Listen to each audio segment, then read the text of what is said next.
Guess what time it is? I don't know. What time is it? What the hell time is it? You know what time it is when you hear this theme music. It's all about the Jeff Sargent Show on Chaotic Radio. Yes. Rise and shine, everybody.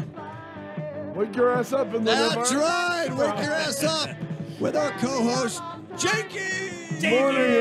Morning, Southern California. We got a treat for you people today. Oh, and Dan the Man Rupp.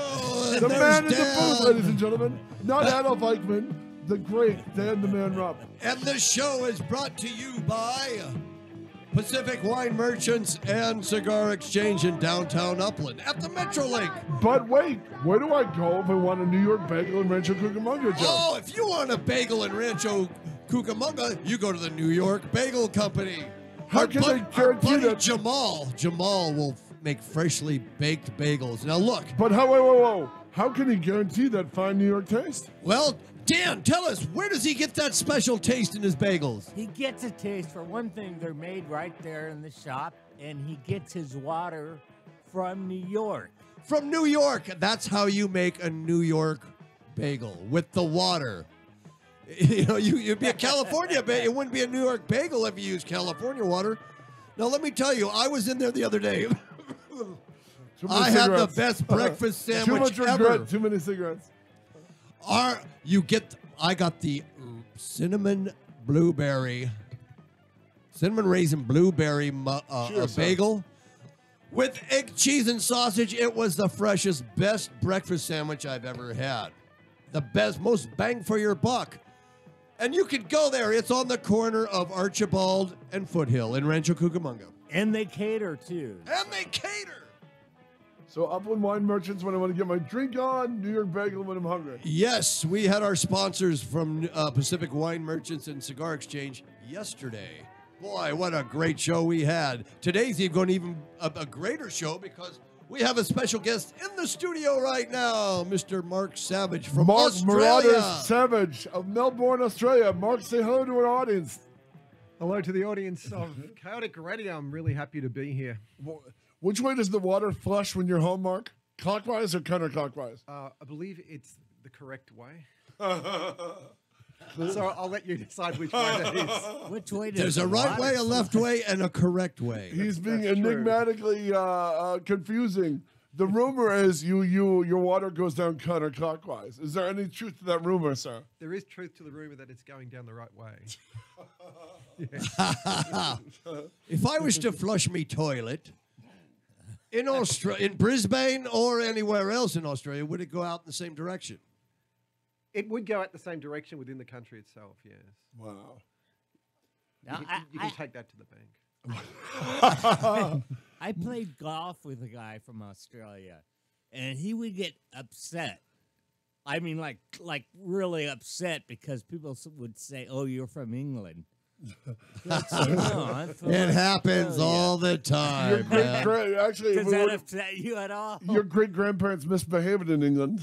Well, that's true. I mean, most Australians were sent to Australia by the English for doing things like, stealing an apple or mentioning the Queen and a swear word in the same sentence, that type of thing. So, I guess we have like a, it's almost like a, amusing bit of disrespect for the English, but really there's no true animosity going on there.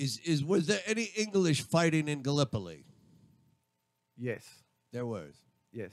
Okay. Yes, I mean the English and the Australians, they all, they fought alongside each other. Yeah. So despite the fact that they they made us all convicts by sending us to Australia. On the Botany Bay, the same ship that the Khan came in on. That's right. That's right.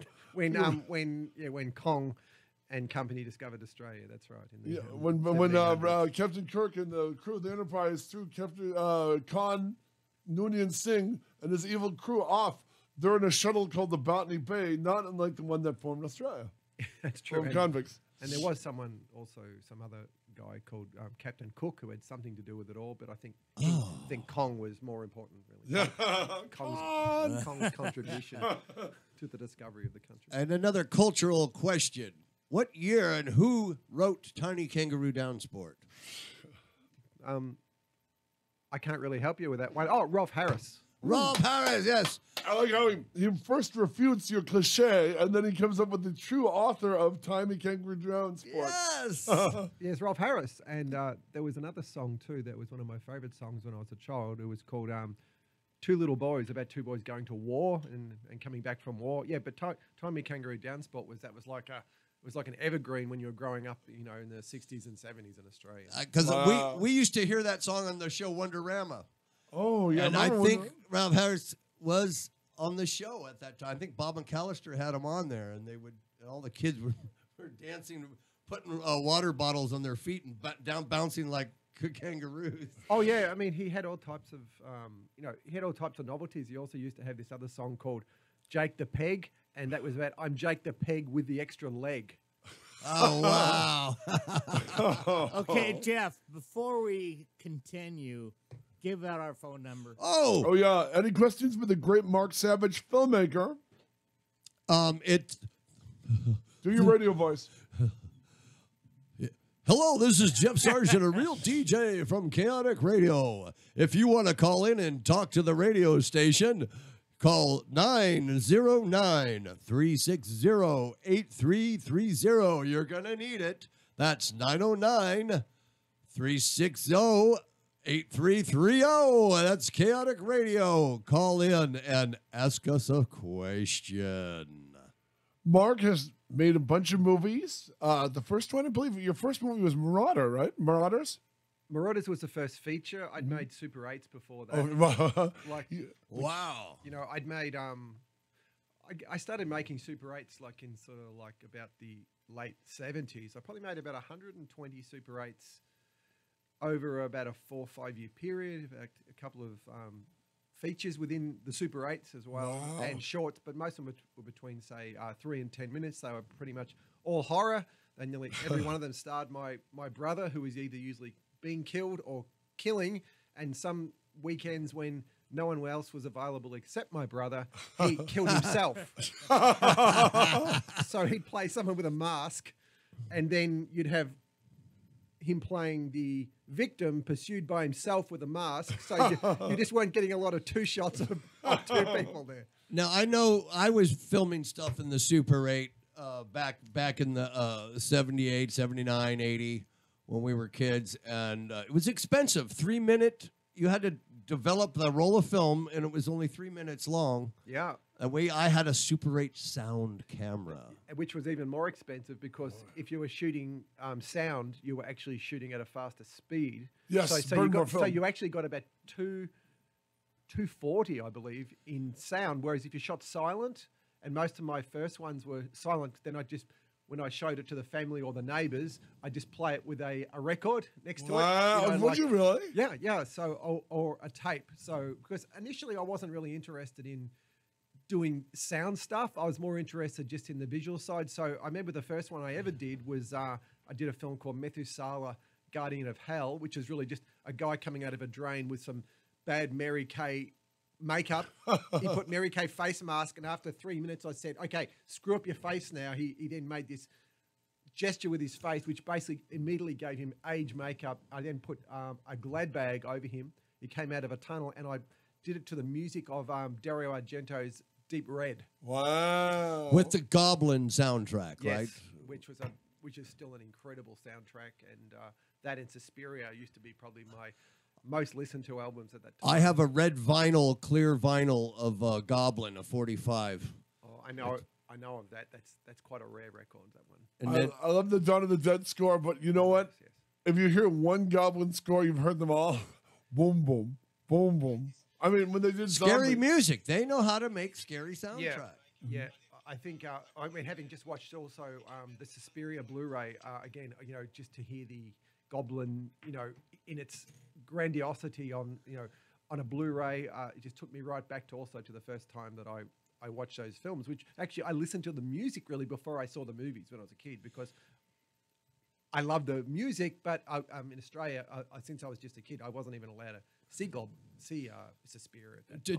Did you, during the Super 8 days, when you're just being a young filmmaker experimenting, were there ever in Australia were there film festivals or little contests for for Super 8? Or back aspiring then? filmmakers? No, I We- felt totally alone making those. I knew no one else at that time who was making Super 8s. Well, like here we had a Super 8 magazine. Do you remember that? Not only that, one of the Super 8 magazines was published by Starlog Magazine, which Yes. is who I later wrote for in college on. And you know? could submit films to those. I You know could. that magazine. Actually, I know the funny thing is you mentioned that Super 8 magazine. You won one of their contests, didn't you? I was involved with one, but at some point, that Super 8 magazine, I only recently again found all these back issues of those, and it was called Super 8 Filmmaker, and I was just leafing through it recently, and it was so amazing to think of all the amount of companies that were bringing out Super 8 cameras at that time, like Chinon and Sankyo and Bell and Howell, and it was a real glorious time. I was lucky to find a Super 8 projector that played the sound because you needed the projector if you had the sound camera. Exactly. Yeah. Exactly. I remember we got sound in our Super 8 movies. It was such a great moment. My brothers and I all pooled our money together to buy the Super 8 camera with sound. And I remember my brother Tom standing in the lawn. We're coming out of this woman's house with her sound projector. Tom goes, "Do you know what this means for our films? We can have swearing now." And I mean, when you were making your Super 8 millimeter movies, you grew up in the golden age of exploitation. I mean, you grew up with the Mad Maxes, you grew up with the Dead End Drive-In, and all this great. I never caught into Richard Franklin being a great filmmaker. I remember there was this terrible movie that came from Australia about a murderous chimp called Link. And it was the most boring movie here. And then I remember reading an interview with Richard Franklin where he says, "Man, I can go and destroyed my movie. At home, Link is 3 hours long, and the idea of a longer version of Link was just horrific." Well, it's interesting you mentioned Richard, because he was like an early mentor of mine, because he was the first person. Psycho 2 is great. Yeah, the first person to ever comment on one of the films that I'd made when I'd made Marauders. I'd made Marauders, which was my first feature, and back in those days, you're right. It was a glorious time of feature filmmaking for people like Brian Trenchard Smith. I love Brian Trenchard Smith, man. Even Night of the Demons 2 and 3 are great. Yes. And see, I was at the time, I wasn't in any position to make. He made Dead End Drive-In, didn't he? He made so many films. Basically, Stunt Rock, The Man from Hong Kong. Stunt Rock has Tarantino runs it once a month. It has a huge cult following out here for some reason. That's a great movie. See, I knew of him, but of course, I was just a kid when I was making those in the 70s myself, so I wasn't really part of that. I didn't make my first feature until in the, say, mid 80s. But Trenchard Smith, well, it was always an interesting symbol for me, because I was thinking, okay, a lot of these filmmakers were making more sort of art house type of movies, but then he was a guy who was making sort of like balls to the wall, unapologetic, unabashedly too. Yeah, and so it sort of really gave me some hope, because I was making films, and I must admit that the first films that I was making, most of the people, the adults that I knew, were sort of like pretty kind of a bit like patronizing about, oh yeah, these are your silly little films with, ketchup and, and really. Before you grow up and sell insurance. Yeah, that's right. And so it was interesting. So when I'd met Richard Franklin, I met him through this lawyer, and the lawyer had said to me, "You should meet Richard." And then I'd heard of him because at the time, Road Games, man, is amazing. Road Games are like, and Psycho 2. I mean, I agree. I mean, actually, his chimp film wasn't one of my favorites. He made some good, he made some bad, like all filmmakers. The Day After Halloween is terrible too. Well, yeah, The Day After Halloween, which was called Snapshot, although that was a I don't even remember whether that was a Franklin film, Day After Halloween. I thought it was. I could be wrong. Really? Yeah, because the main films that like, he also made some softcore porn stuff as well. Richard Franklin made softcore porn? He directed the film Phantasm with the F. Oh, yeah, because you said in America, and you're going to be taken down by 3 hardcore. Yeah, he directed Phantasm because that was the reason why in Australia, the American Phantasm, the PHAN, that's why that was called The Never Dead in Australia, because Richard Franklin had made Phantasm, so they didn't want people to confuse, oh, is this another version of that porno film or the softcore porn? But it had John Holmes, so John Holmes. Yeah, Richard Franklin actually worked with work with John Holmes. And John, that was right around the time, the early 80s, that was right around the time where he set up the Wonderland Avenue murders. You know, where a guy with a hammer murdered all these people, you know. Yeah, that's right. And so really when he was doing, so when I'd met him, obviously that's after I went to America and actually first met you.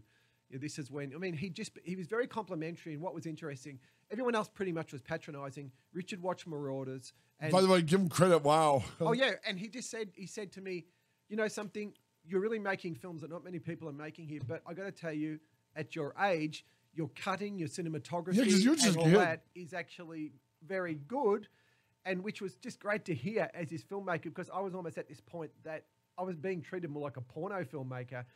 It was as if I was making porn. Because you're making American exploitation movies, right? End of the world movies, you know, Marauders. You're making these weird, crazy American-style movies, but everyone's patting you on the head and trying to give you a cookie because, you know, you're not supposed to. In Australia, you were supposed to make very important, boring movies, you know? Yeah, and I could certainly never get any sort of funding for the type of films that I was interested in, because I was always interested in like action and horror. I mean, also blending. See, I guess now my stuff's, I think, more like genre blending. Blending. Sensitive like New Age Killer and all this. One of your better, you know, thank you. Your stuff is great. When we were kids, my big brother, the late great Tom Jankwitz, and Mark met. I think, Mark, you saw his name in Fangoria. He had a letter published in Fangoria or something. Yeah, because years ago, Starlog. Years ago, I actually... Because you're in Starlog 20. I mean, you have a letter in the Superman issue. I wrote a letter, actually, asking for American pen friends, and I got 400 letters. Wow. And that was how, actually, I met a woman that I ended up marrying when I wrote back to... And so when I'd met was that the woman you were dating in Michigan when you came out? Because it seemed so cool. Actually, actually at the time, it was actually more than dating her. I was actually married to her at really. At 18, you were a kid. Wow. Really and then bizarre. you could stay in the country. Well, she's in Scream Dream. She's in the movie. She's the neighbor who's watching. I remember Tom was really impressed because she had. That's true. She had a photo of Captain Kirk and Mr. Spock in the bathroom. Yeah, actually, that's right. Yeah, so she was that your photo or was that hers? No, I think that was hers because she was really into Star Trek, and she was one of the 400 who wrote to me as a result of my letter in Starlog. And so for a while I was writing to like 100 people, and because this is before the internet, so I'd get home from school. I was 15. Wow. She was also 10 years older than me. Wow. I'd get home from school and my mum would say, you know, we're going to have to get you a new mailbox because there's no room for anyone else's mail here. Wow. And there'd be like 100. I was getting like 100 letters like every couple of days. Wow. So I didn't even have time to do my homework. I'd get on my typewriter. I'd just be writing back to all the American pen friends that I had, men and women. You know, actually, boys and girls. You know? What's hilarious is because my brother was too lazy to write for pen pals. You saw his name in Fangoria. You saw it was Sterling Heights. Yes. And when Mark was like a quantum leap, you know what I mean? I mean, like you said with your brother, it was, all right, Steve, walk over and punch Donald in the face in the scene and try not to really hurt him. Yes. And when you showed up, Mark directed a bunch of sequences in Scream Dream, one of our, it was a Phantasm ripoff. And you did a shot where it looks like Tom runs over Donald's head in the family Cordova. That's right. And I remember my father would always, my father and mother on movie premiere night, all our friends would come over and you'd show all the classics from previous weeks. You know, all the other exploitation movies we made in the weekends. And my father is looking at a shot, and I had no idea that was your wife. Wow. Because you just seemed so much cooler than any other kid we knew. So you have a shot of her watching Tom run over Donald's head. And my father watched it. You did this mock Dean Cundy shot. You know, no tracking equipment. He just used his hands like a dolly. And you did this pan and scan shot. And my father, it was a Michigan storm was coming on, and that's when the sky was always bruise colored. Beautiful sky. And my father looks at the movie and he goes, Tom, he goes, I'm really impressed with you. He goes, this makes everything else you've directed look like crap. And Tom goes, Mark shot this. Oh, that was very kind of your father. Yeah, because he was just so impressed. he wasn't crazy about seeing one of his sons. When you did the shot of Stephen hanging by his neck from the rafters, my father would walk out of the movie because it was like he was always terrified that we were going to kill each other. We had the Mega Man ripoff where somebody's fingers were cut off, and my father would get up and leave. Oh. Well, it was a real, because I was living in Detroit, so I'd moved to Detroit from Melbourne, and We thought you were only vacationing. That's amazing. no, I was there for the Because we were getting ready to for a move to few years. California as kids. and- Yeah, which I didn't even know that, but I was there for a couple of years, and then because that was when I then got a job. I worked at Orion Pictures. Orion had an office in Michigan? Yes, they did. They had an office in Michigan. It was in, I think, called Farmington. I think. Farmington Hills, which is where Sam Raimi is from. Yeah, so that's where that was, and that's when I also went into their office at one point too, and met Bruce and Sam and Scott Spiegel and Josh. That was around that time I met those guys. When I was in college, Timothy Patrick Quill, great guy. He's the blacksmith in Army of Darkness. He's the cop who asks Peter Parker to stop the runaway thief and Sam Raimi's Spider-Man. Yes. I interviewed Sam Raimi for a college paper because I remember seeing him on the Ghoul and stuff on Detroit television. In fact, I remember going to Lakeside Mall with my mom, and Lakeside Mall, which is now run down, it's all baby clothes. I knew that mall. It was so futuristic. We used to call it the Logan's Run Mall because it seemed so vaguely futuristic. It did, They had silver and chrome and escalators. And I remember we went there one time, and Raimi's Curtains, which was run by Sam Raimi's aunt and uncle. And Sam Raimi he seemed so old and wise. He must have been like 20 or 21 when you're like 10 or 11, you know what I mean? We met Raimi, and Raimi was jittery and smoking indoors at the Lakeside Mall when you could get away with that. But in college, out here in California, Timothy Quill was so cool. He was running the office for them. He let me come in, and my brother, I dragged my brother Don along, but I hung out at Renaissance all summer long when they were like a block up. Mm-hmm. They were upstairs. Yeah, and on Hollywood Boulevard. Oh no! Actually, I knew them when they were in. I think it was called. They were near a porno theater. Yes, on Hollywood by the Pussycat. Yeah. Oh no, but I mean in Detroit. I went to the Renaissance office in Detroit.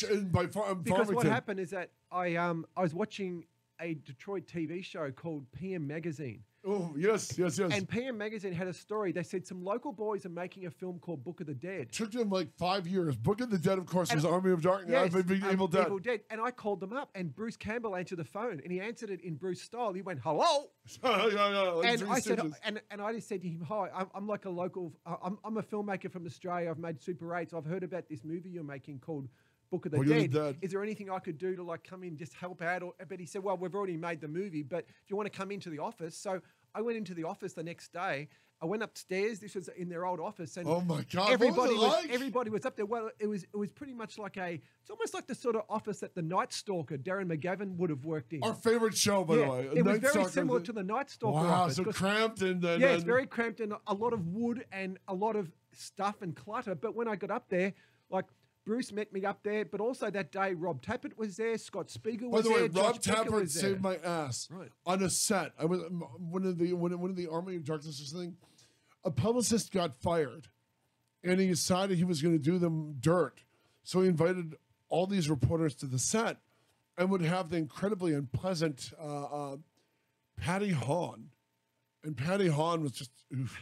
And it turned out it was Goldie Hawn's older sister. Wow. And through Kurt Russell, because Kurt Russell was connected for all the horror and everything, Patty Hawn, through Goldie Hawn's relationship with Kurt Russell, she would get all these movies. And she wanted to do Goldie Hawn movies. And they would put her on these horror movies and stuff. And she'd just be run roughshod over these nerd genre press, such as myself. And I remember this publicist got fired, and he brought down all these genre press. And my girl was a photographer with me, and they grabbed her on the set, and they were going to throw me out too. And I remember Bill, the late, God bless him, the late Bill Warren, this big Fangoria writer. Yes. He runs up to Rob Tappert, and he says, "See that kid they're about to throw off? You're about to make the biggest mistake you ever made," because he was going to give you a cover story. And Rob Tappert ran over and put his arm on my shoulder and says, "This kid," and I go, "There's 4 of you, my photographer. This kid and this girl," and he grabbed both of us. And he goes, are with me. And he goes, they can talk to anybody. They can stay as long as they want. This is an Acton, it's BF Egypt. But he goes in front of Penny Hahn and everyone else because Universal Security was frog marching me out to the parking lot. Wow. And he goes, these two kids are under my protection. They're invited to talk to anybody they want to talk to. Nobody harasses them. Nobody stops them. And he goes, make sure you ask me anything you're going to photograph before you photograph. But he goes, but he saved my ass. He kept me from being thrown off. It would have been the worst experience seeing all these great Michigan filmmakers watching me thrown off a set. So had you also met them in Detroit as I well? met Sam Raimi once in Detroit. He was this older cat. I must have been 9 or 10. He must have been in his 20s and seemed so old and wise. But I recognized him from The Ghoul. Remember they used to do, we had one of the guys from The Ghoul who directed an Indiana Jones parody for some commercial starring Bruce Campbell. Well, it's funny you mention that because on the day when I arrived at the Renaissance office, they said to me, "Oh, well, it's nice to meet you." And Josh actually, Josh Becker. Josh Becker, he actually, I sort of started chatting to him. Lunatic's a Love Story. Yes, and he said to me, "Oh, well, we're about to go down and do a sound mix on a movie that we just made. It's a short. It's called The Adventures of Cleveland Smith." And that it's also called Waiters of the Lost Park. Yeah, where Bruce played. Bruce is doing a letter perfect Harrison Ford impression. So I actually rode down with Bruce. He had his big car, this big old car. I can't quite remember what it was, but I drove down with him to a little sound mixing studio in in the downtown area.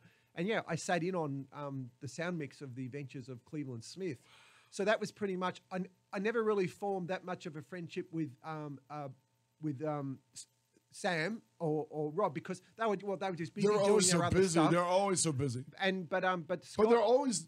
I remember in my college interview, yes, Sam Raimi, future maker, the first Marvel movie to gross over $100 million.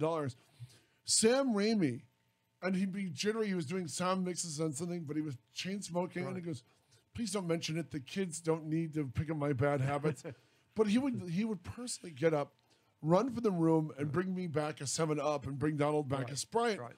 And it was just so folksy and so Michigan. And their mom, their mom was great too. Yes. I did a story on the mom too. And I mean, they were just so nice. In the rundown Renaissance pictures off of Hollywood Boulevard, where they're doing all the mail order, Oh yeah. incredibly nice guys. They were very nice and very welcoming. And Bruce, even at the time, this is before Bruce really basically, Became Bruce, hit the big time, capital B, became yeah. Bruce. But I mean, they were just very, very welcoming. I was just this guy from Australia who'd made some Super 8 movies. That was it. Yeah, but your stuff. Anybody looking at your stuff could see you were on the way. You did like 4 shots in Scream Dream, and my father declared Tom had learned a quantum leap. You were like a caveman before this, and Thomas. Well, but at the same time, your brother Tom, I thought was because obviously I'd met him and he went on to do some really great stuff. Like, of course, Grosse Point Blank, and a whole lot of stuff. But the thing shout out here, by the way, that's a heartbreak. Yes, 1 or 2 days of Michigan exteriors. Right. Helicopter shots along St. Clair shores. Well, you guys were very inspiring to me too, because you were cool as hell. You were like it was like you dropped from space one boring summer. Well, I didn't really know that many other people because I knew some of the people who were associated with Josh, and so he sort of had a collective of people. I did not realize you'd met because they weren't Sam Raimi and Bruce Campbell then. They were just some. You'd read about. You'd see PM Magazine and the Detroit News Stories. Yeah. Book of the Dead had been worked on for like 4 years. Oh yeah, and at that time, even when I was there, there was also because Josh had told me, apparently it's going to be playing in Cannes, and I even got a phone call from I think it was either Josh or someone associated with him. They said, "Oh, have you heard what Stephen King said about the movie?" Raimi told me that to my face. He said they were on their way to a massive loss, and Stephen King was waiting for Creepshow or something at Cannes, and he had like a 2-hour window. A 3-hour window, and he filled the time by watching the Boogans. Right. And he saw the Boogans and he saw Evil Dead. Right. And his reviews of both helped both movies. But when he called Evil Dead, Sam Raimi quoted the review to me, looked at me in the eyes, and could still quote the review word for word. he said the most ferociously original motion picture of the year. And I mean, my arm hairs went up when Sam Raimi was telling, he goes, once we had the blessing of the king, that's what he would call Sam would call Stephen King the king. He said, once we had the blessing of the king, he goes, everybody wanted to see the movie. And Erwin Shapiro Erwin was Shapiro, yeah, the classic a company called Films Around the World. And I remember Erwin Shapiro, they put in they got the wrong Erwin Shapiro died in the 90s when the wrong Erwin Shapiro died, and Hollywood Reporter or somebody accidentally gave full page ad for their Erwin Shapiro, and as a joke they put it on their door, and it said, "Don't worry, our Erwin is still alive." But he Raimi told me the guy was taking a long puff of a cigar, and he goes, "Don't worry, kid." He goes, "We're going to change your title because nobody reads anymore." Book of the Dead is a terrible title, and it became Evil Dead. Yes. And the simplicity of the title. Yes. It helped, I mean, when it became a video nasty in England and Australia for, I remember I've interviewed Ivan, Sam's older brother, and Ivan was talking about how the tree rape, which was something they sort of regretted because everyone was hitting them with it, but it also became the every movie needs an over-the-top moment where everyone talks about. You know what I mean? I mean, I knew this through Fangoria. You need that transgressive moment where you won't believe what happens here. You know what I mean? Yeah, because that's sort of in a way what distinguishes one film from another. I mean, the whole idea of you sort of want a scene that's going to carry some sort of controversy, because if you just make a film that really just keeps everybody kind of like in a sort of mediocre sort of state of, it's not too shocking, it's not too gentle, it just becomes like wallpaper. So you need to have stuff where it's really pushing the boundaries, and you almost need that someone's going to complain about it, then that's going to begin the whole conversation. You'll have people supporting it. But if you don't have sort of almost like a linchpin scene that the publicity can spring off, it's really harder to get attention. It's even harder now to do that because there's so much product out there. Wow. I mean, like when you were in Melbourne, when your first feature was Marauders, yes. Give us the log line for those who haven't seen it, for those listening who want to look up your movie. Was it kind of your bid to be in the Road Warrior type? Actually, the film was probably more certainly in a way. I always wanted to make films. I never had any other ambition really. It was writing and making films. But after I'd done all the Super 8s, I figured, I've got to get into, I've got to do a feature. So, I mean, with that, I guess the films that were kind of influencing it were to some extent films I hadn't even really, like when I was younger, I didn't see, but I saw when I was, say, in my very early 20s or late teens in Detroit, because, for example... Oh, yeah, the golden age of the Fox Theater. That's right. And the Northgate. I used to Oh, my God. Yeah. Did you? You know what? The Northgate was amazing. Northgate was this rundown $150 house. This is where we suburban kids would go when our parents were selling the house, and they were coming out here to find a home. Right. Mark, that means you experienced Devil's Night the way God intended in Detroit on Halloween. I did. I mean, when you'd see that when the mafia was burning down the warehouse and they'd leave a corpse or two inside, because everyone's burning down your warehouse in Devil's Night. Yes. And I mean, when you look at that, so the Northgate was a shabby little place called, I think, Cinema City. The Northgate, Right. the Northgate It was Mall. like in a little mall.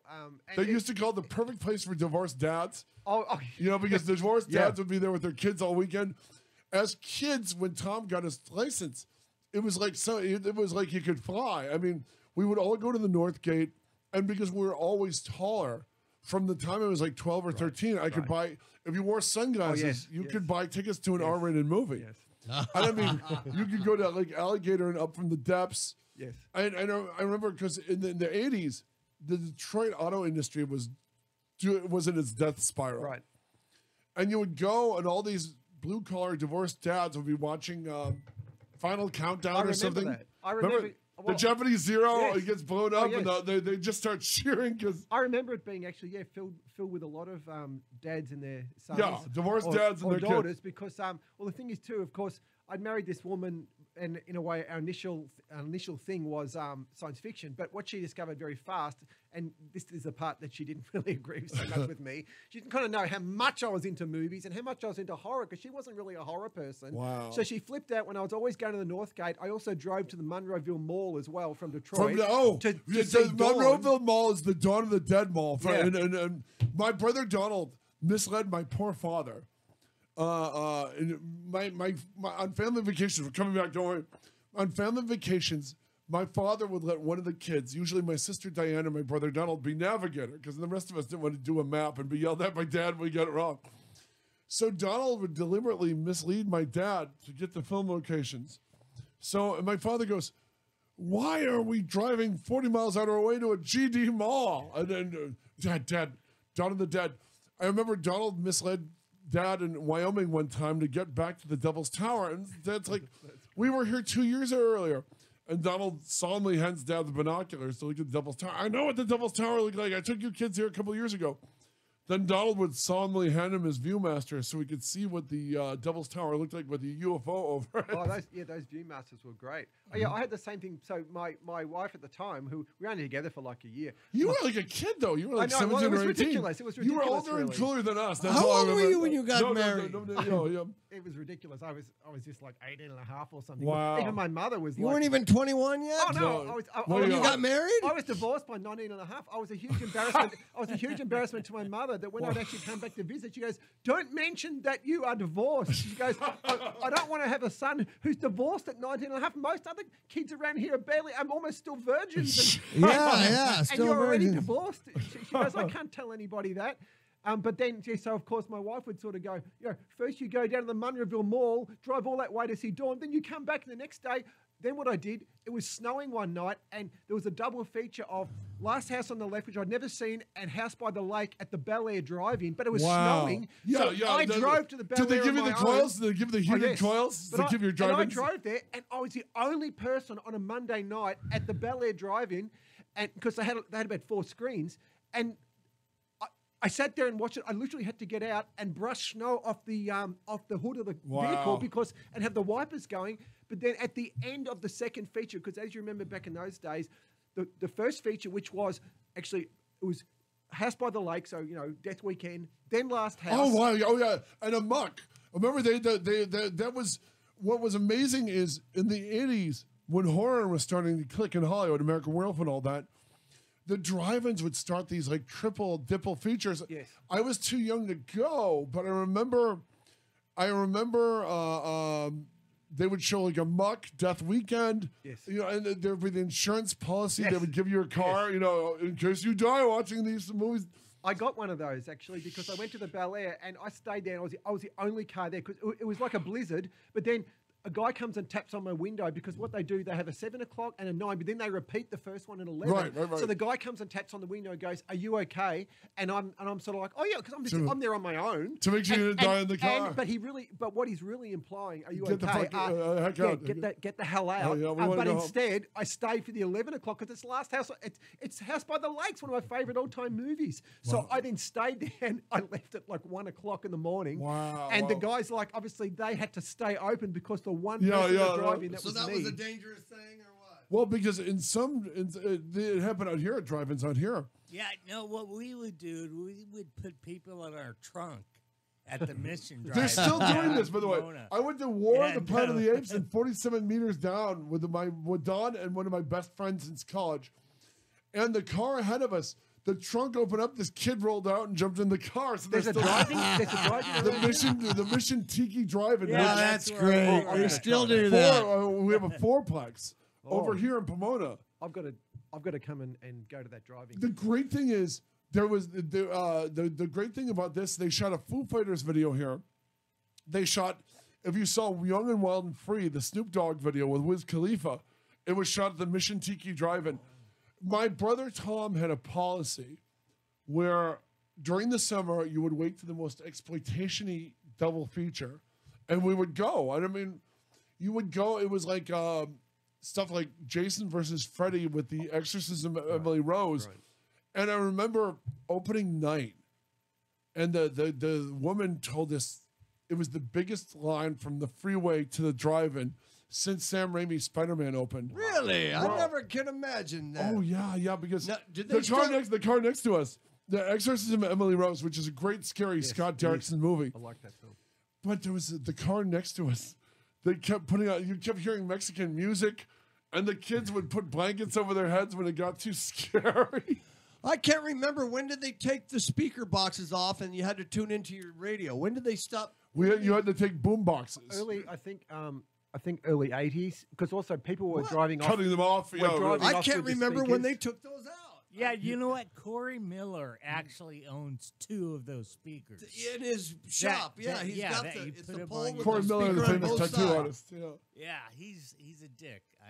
I'm mad at him for that. 'cause I No, wanted one. he's a good guy. I'm kidding. Corey Miller But is an official friend of the How do Jacobson you brothers. get one of the? That was a cool thing to have. I mean, did he steal? Did you steal them when they were still there? Or I'll have to ask Corey. I was so angry though. I hadn't been to the drive-in again. And then when our big brother had a truck, so we would go in the truck. You'd back the truck up. There, you'd take the crappy boom box, and you'd have what they call Party Store Michigan Pops. yeah, You'd have a yeah, few beers in the yeah, back. And you'd buy a bunch of 99-cent chicken sandwiches at Carl's Jr. But what happened?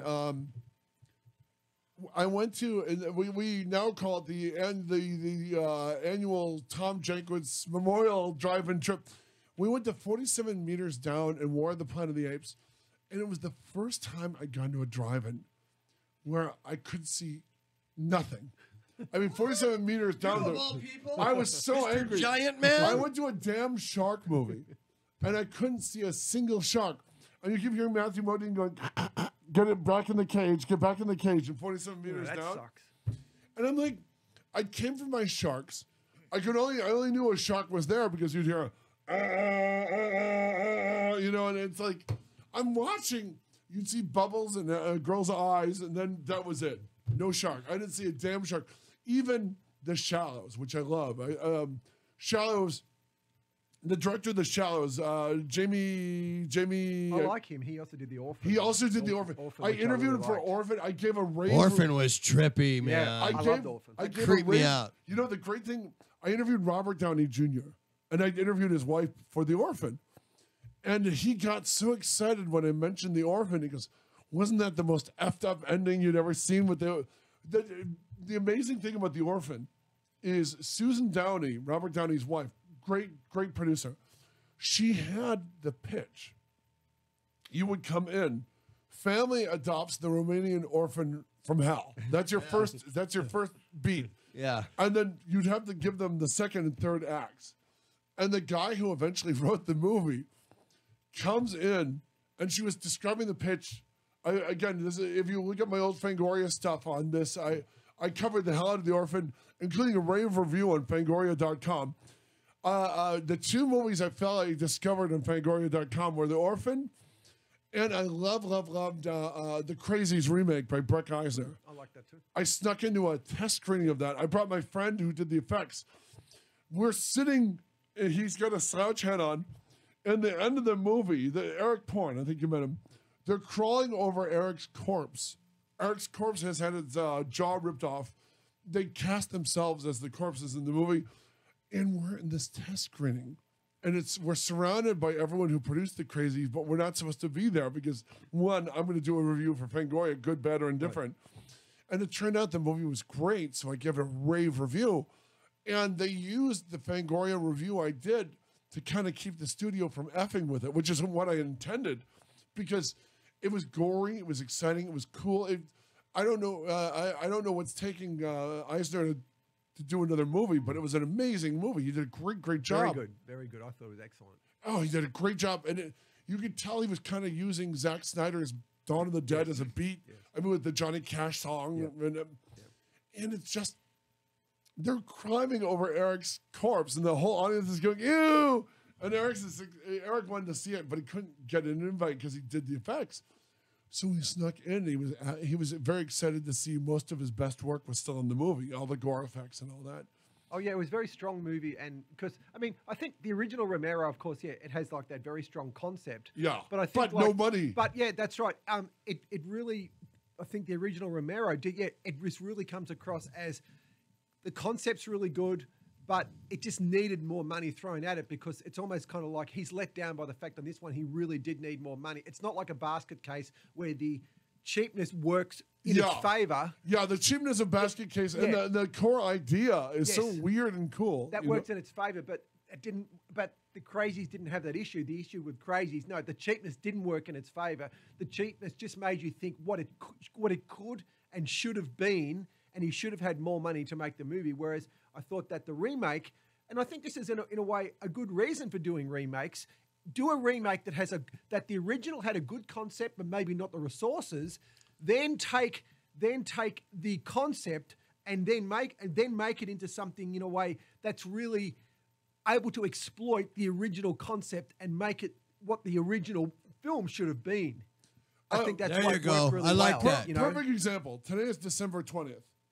On December 20th, this day in horror history, which I used to write for you Fangoria.com readers, on this day in horror history, Philip Kaufman's amazingly disturbing remake of Invasion of the Body Snatchers came out. And that's everything you're talking about.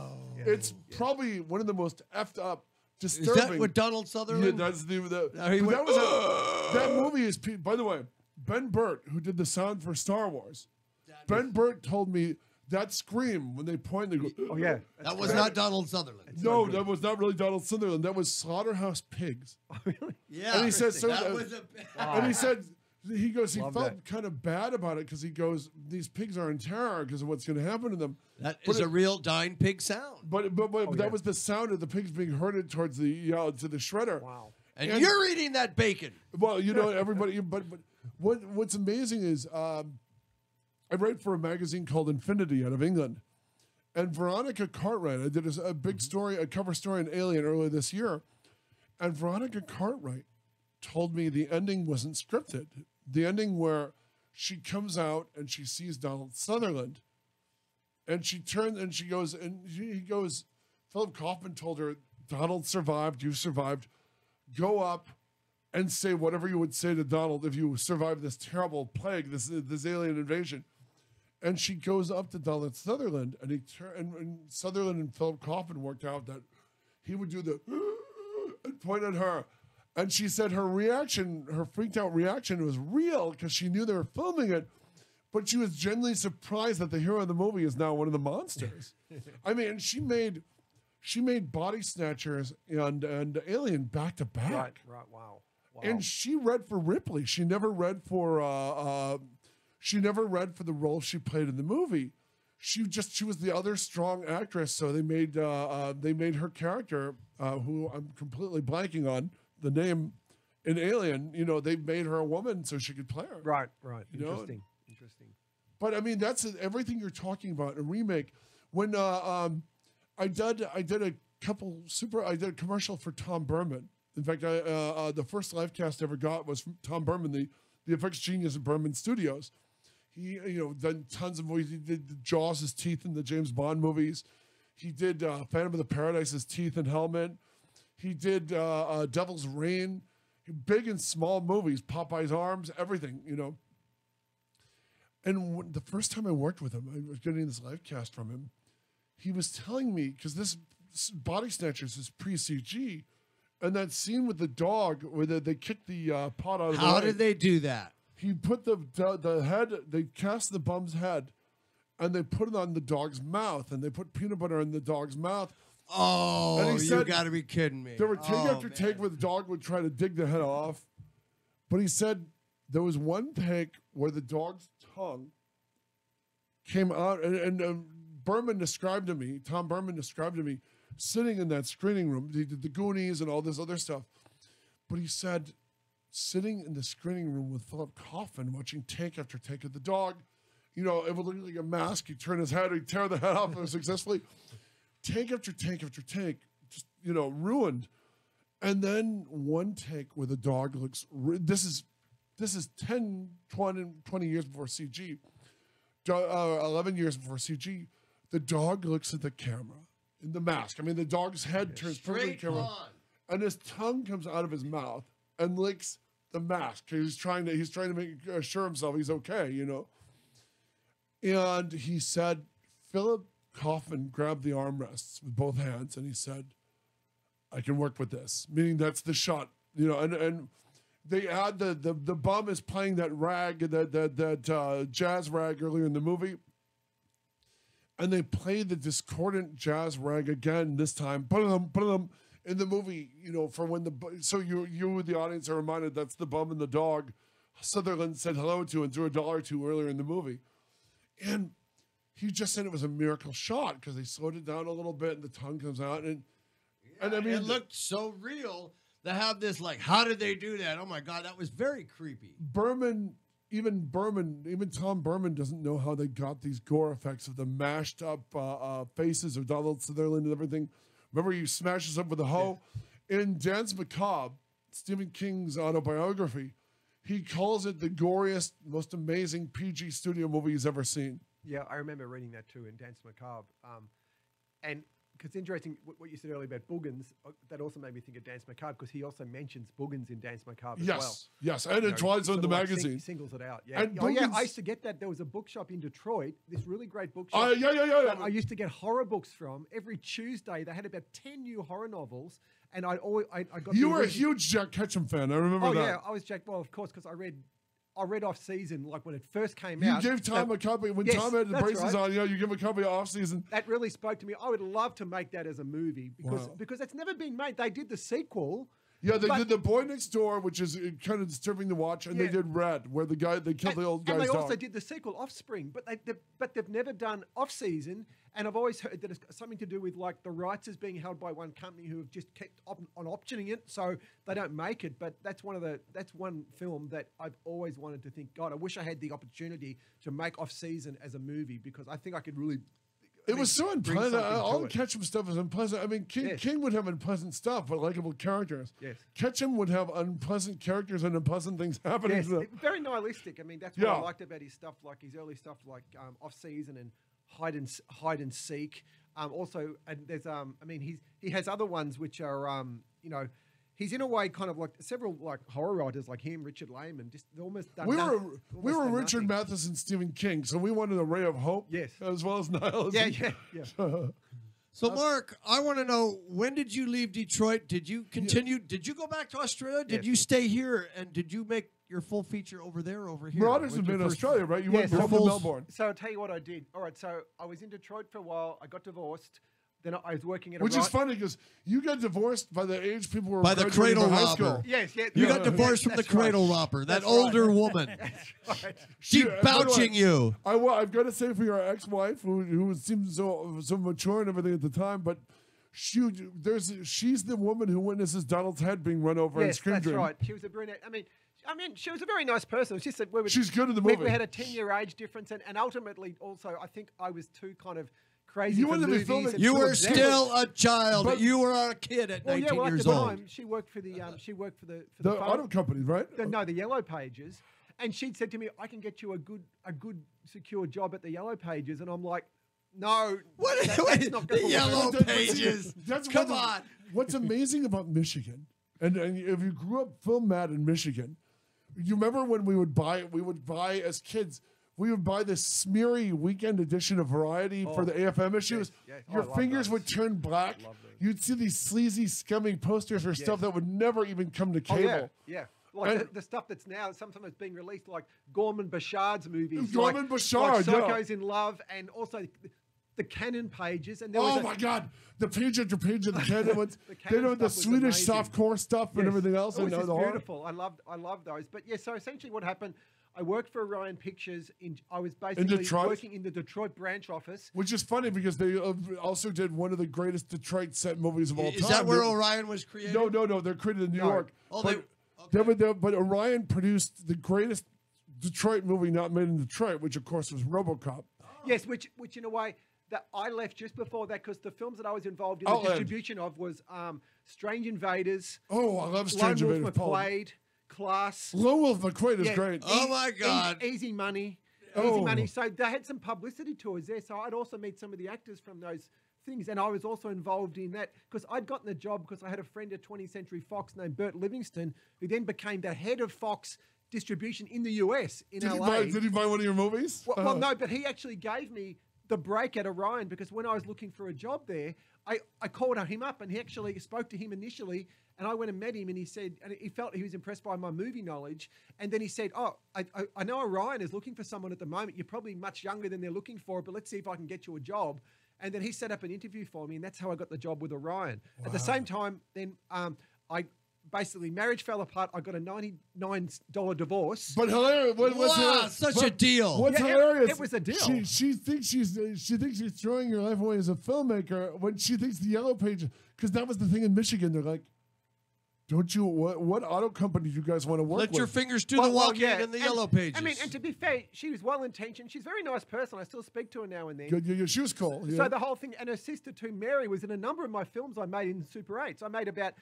There is actually a box set of my films that came out that's got about 4 of my Detroit Super 8s in the box set. Hey, I gotta see if Diane, my sister, has a copy of Scream Dream. I'd love to see. It's the best directed sequences in any of our movies. So I essentially worked for Orion for about a year and a half. Then I went back to Australia because here I am, like 21, going back to Australia because I figured, and this is pretty much inspired by my relationship with Josh Becker and a few of these people.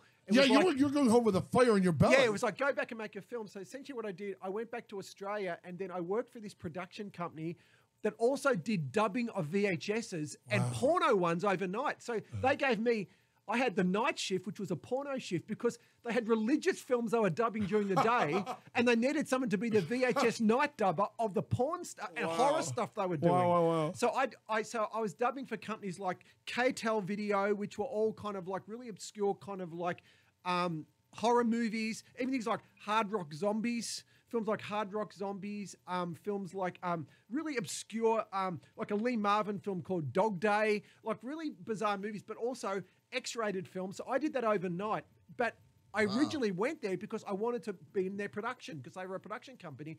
So eventually I was doing night dubbing, but then I started going out during the day on their productions as well. So I'd finish my night shift and then go out without You sleep. grew up with them. Yeah, wow. and so eventually got to a point where because I'd already done my Super 8 filmmaking, so they knew I'd done that. So eventually I worked. And your stuff. I mean, for a teenage kid, and you seem like this wise older man when we were kids because you knew how to do tracking shots without any gear. It was only because I didn't have any money or resources. So you had to do it. That's the way you had to do it. I had to do it, but I mean, it was just really just doing the practice and being able to just go, okay, well, if I walk this way and I.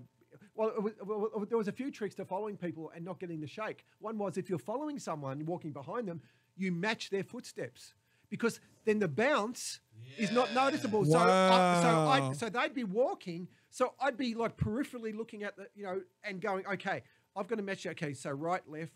I noticed that's when it takes out the bumps because you are mimicking the movement of their body with the camera. So that was one of the early ones. But then eventually, I worked my way through this company to become and we did for 4 years, pretty much did a commercial or a corporate every day for 4 years. And you start directing them, right? Yeah, and because what happened, it was just economical because... Battlefield promotion. Yes, and at one point, one of the cameramen got sick, and I go, oh, I'll do that. And the guy goes, are you sure? And I said, well, I've done all my Super 8s. All right, so I go and shoot a commercial. I'll be Super 8s. Yeah, and then eventually I did all these commercials, and then that guy, for example, either left or he did something else. And then it was like, one day I go out on a shoot with another director, and the director's sick. I go, I'll direct and shoot.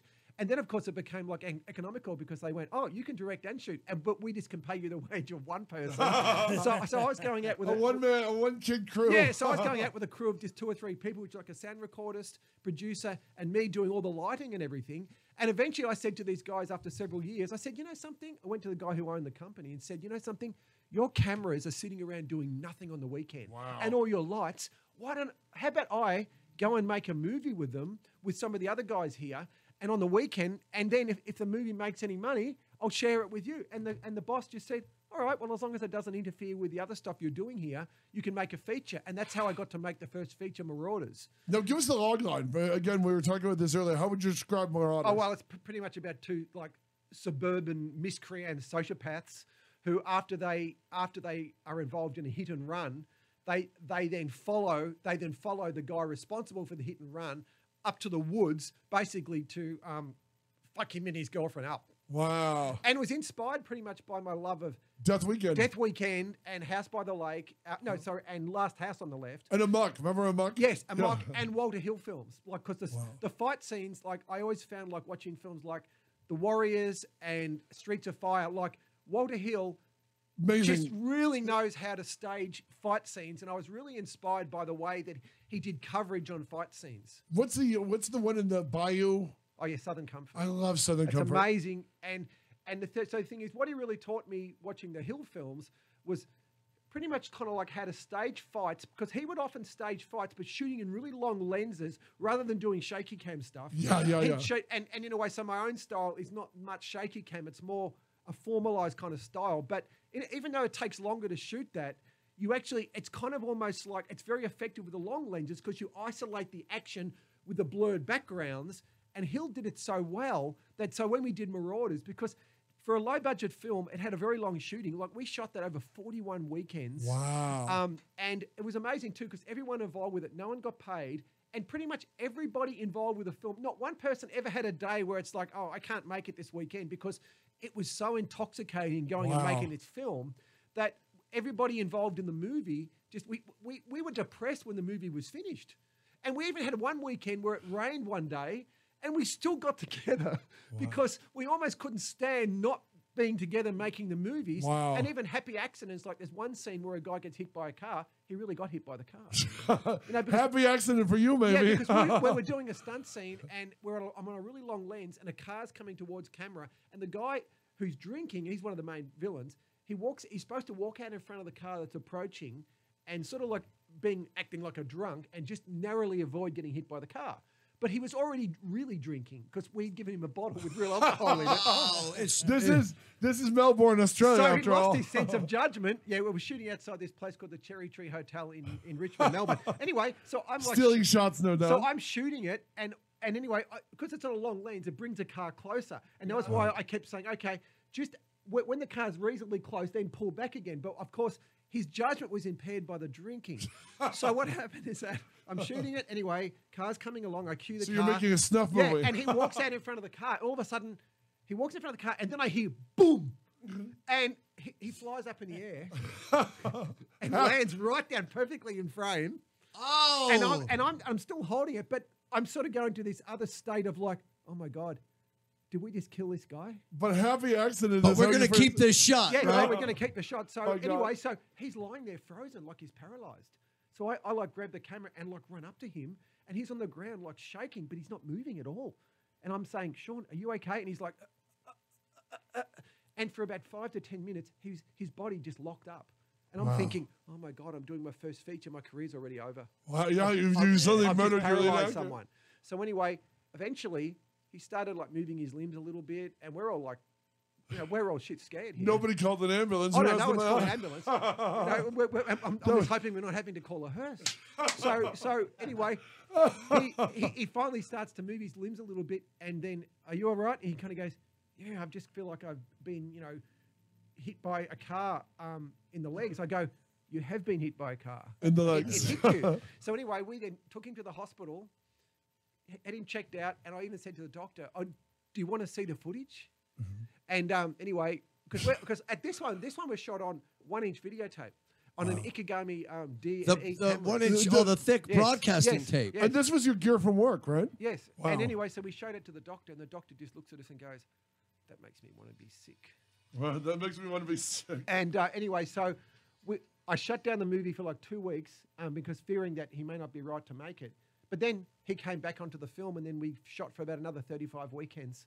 Wow, 35 weekends. Wow. And that shot is now, that shot is in the movie. Wow. And he was a real sport about it, and kept checking in, are you okay, and all that. No, he was okay because he sort of got hit, but sort of between the knee and the hip. So just the fat, fleshy thigh Yes, stuff. Where it yes. didn't, oh, wow. wow. Yeah, they say when you're drinking, you could really. When you drink, Like- you're more limber, right, Dan? Yeah, you're more limber. That's a I good mean, point. I Yeah. fell from a telephone pole when I was drinking, and I landed right on my back, and my friends were like, "Dude, are you okay?" I'm like, yeah, I'm okay." You're more rubbery. It's just Yeah. like a Oh, ball yeah. of rubber. Yeah. My mom was a nurse, and she used to say, because the drinking it amazed her to see all these people coming into the emergency room dying or really messed up who've been hit by drunk drivers. They were the aware, alert people who are, you know. And she said the drunk is in a state of relaxation. So when he hits you, you know, he might not even be wearing a seatbelt and he come in without a scratch while you've just really jacked up an innocent family that was fully aware, fully cognizant of where they were and what they were doing. But the drunk was relaxed, so you know what I mean? I mean, so that's almost like, I guess that was our rules back then. You know, if you're going to do stunts, get them drunk. Yeah. So this you continued for 30. You only did this on the weekend. 40. Oh yeah, because I was working during the week at the production company. So then the weekends was when we had the spare time. Right. So we'd do it every weekend for about 41 weeks, and then after that, we then spent about 8 months then cutting the movie. In those days, we had 2 VHS machines together. Wow. We transferred the footage to VHS. That was even harder to do than film. Videotape? That was I so couldn't hard. imagine. Well, also, we had to even write down the time codes. So before we did the online, the actual, oh you know, God, the what actual a headache. 1-inch edit. So What a we headache. spent about 20 weekends cutting the movie, and it's got a lot of cuts. That movie had 1,700 cuts. And so it was a lot of, it was difficult doing that kind of cutting because there was just a little controller between 2 VHS machines that had a display of the time code. You'd have to write down the time code. So because eventually, once you've done the cut, you then go into the online suite, which is where it's like that's a $500 an hour suite back in those days. Oh God! And that's where you'd go in there. We went in there for 4 weeks, but of course we were getting all this for free because we were at the production company. And you'd sit in there reading out the codes to the editor. And then he'd start putting it together, and every now and then, you know, one of the codes would be wrong or something wouldn't quite cut. But pretty much that's how we made the movie until eventually we had a 1-inch version of the movie. And then from that, we then went to our first sales agent was a company called MC Stewart and Associates. And this is out of Australia? Yeah, and he started selling the movie. And actually the first sale of the movie was to Africa. Wow. Okay, one question, not about movies. This is from... You want some more coffee? From where? From somebody in Riverside. A question from Riverside. Australian women better than California women or not? He says Australian women are hot. Oh, well, I think there's hot women in both places. I think it just depends where you are. You know, I mean, it's you know, temperature-wise, yeah, I'll go to Australia. It's in the outback. Yeah, I mean, I guess it's all sort of like a, you know, it all kind of depends on your own personal experience. But yeah, I mean, I think women are pretty much hot all over. Yeah. I mean, there's hot women in Scotland. Absolutely, there's hot women in and Sweden, Russia, Scotland, everywhere. I mean, yeah, I don't think any guy's going to, you know, not be with a hot woman because she's from a particular country. You know, it's like they're everywhere. Yeah. Okay. Any more silly questions from around the world? One more question. This is. Oh, thank you. This question is from Ventura. Your favorite Australian band? I hope it's not the bald guy. You mean the bald guy? Midnight Oil. Midnight Oil. How can you sleep when your beds are burning? No. I think some of my like the older Australian bands I really like. One was a band you don't hear that much of them these days called the Saints. Oh yeah. Really like the Saints, and also there was another one. I think it's a completely unsung band that never pretty much went anywhere. It was called Aladdin Sane. That was another one. Amazing band. Burning Sensations was Australian, right? Burning Belly of the Whale. Yes. They were one-hit wonders, but it was what a great hit. Oh yeah, I mean also AC/DC in very early days. Oh, yeah. I saw AC/DC live. my favorite- Oh, you saw AC/DC live? Well, because literally like with Angus, just or like with a pub band. Oh no, Wow. Angus and Bon Scott. Wow. I mean, because this is in the this is the really early days when they were just really like a pub band. Do you like Rose Tattoo? Angry Anderson. Angry Anderson. Look. Banana Rama. Nick Cave is from Australia. Yeah, Nick Cave is Australia. I really like Nick Cave. Also love Nick Cave's lyrics. I think like the lyrics. Oh, the guy's genius. The right man. to me, I think he's you know, Nick Cave is like, you know, real poet. You know, but actually my favorite bands weren't Australian in the 70s. My favorite bands were bands like my all-time favorite band actually is a band called The Sweet. But not from their singles, but for albums like Sweet Fatty Adams and Desolation Boulevard, which are really amazing. Just like I think a lot of metal bands today, even a lot of them say they were heavily influenced by like the drummer Mick Tucker. he was a guitarist great drummer. Andy Scott. and they're actually still touring, but it's not the same Sweet because Yeah. the lead singer Brian Connolly's dead, and And also Mick Tucker's dead. Mick Tucker's dead. But oh yeah, like I think that Sweet Fanny Adams is one of the all-time great rock albums because they were more known at the time for what they would call bubblegum pop, like Ballroom Blitz, Teenage Rampage, and Action. But you listen to Sweet Fanny Adams, but that was really their preferred tracks Wow. that the record company did not push. Yeah, that song, New York Connection. Remember that? That was a sweet song. That was on Take Me Back Where I Wanna Go. Oh yeah, I think that's from albums like probably like the later ones like Give Us a Wink or something. But I'm thinking of songs like Turn It Down, Sweet Fanny Adams, Set Me Free. Stargazers. Oh, She's a stargazer, trailblazer. oh yes, Hellraiser. Hellraiser. Yeah, that's from that's even before Ballroom Blitz. But And Little Willie. oh yeah, Little That Willie. was like their Little big Willie. first Yeah. American hit over Yes, here. that's the earlier stuff. My favorite stuff, I would say, if there's any album that I think sums up to me like the brilliance of Sweet, it would be Sweet Fanny Adams. Wow. Yeah, I mean, because I saw Sweet live back in those days, and Slade, Susie Quattro. You Yeah, saw Slade? Slade. Whoa, whoa, whoa. Oh yeah, because You guys Slade? we love Slade. I was I'm a 15. huge Slade guy. Yeah, well, I saw Slade because Mama, we're all crazy now. Oh yeah. Noddy Holder was like a bit of an idol to me. And so the early days, I bought this magazine, British magazine called Music Star, and they covered like bands like also another one like Mud, Slade, Sweet. I mean, this is also the days of like early other bands like Basie Ross, but also Elvin Stardust and all these really obscure. But all these people played Melbourne. I remember one amazing February, which was where all the bands came out, where within about 3 weeks I saw Black Sabbath, Uriah Heep, and Backman Turner Overdrive. Like, BTO. Yeah. You like ain't all seen in the nothing same. yet. Like, I was into like music a lot, like almost as much as films in the 70s, early 80s. So that's how I saw a lot of those bands. Let me ask you, what do you need to do? What makes you a good director? What do you think your strength? When you're making Marauders with complete confidence in your work?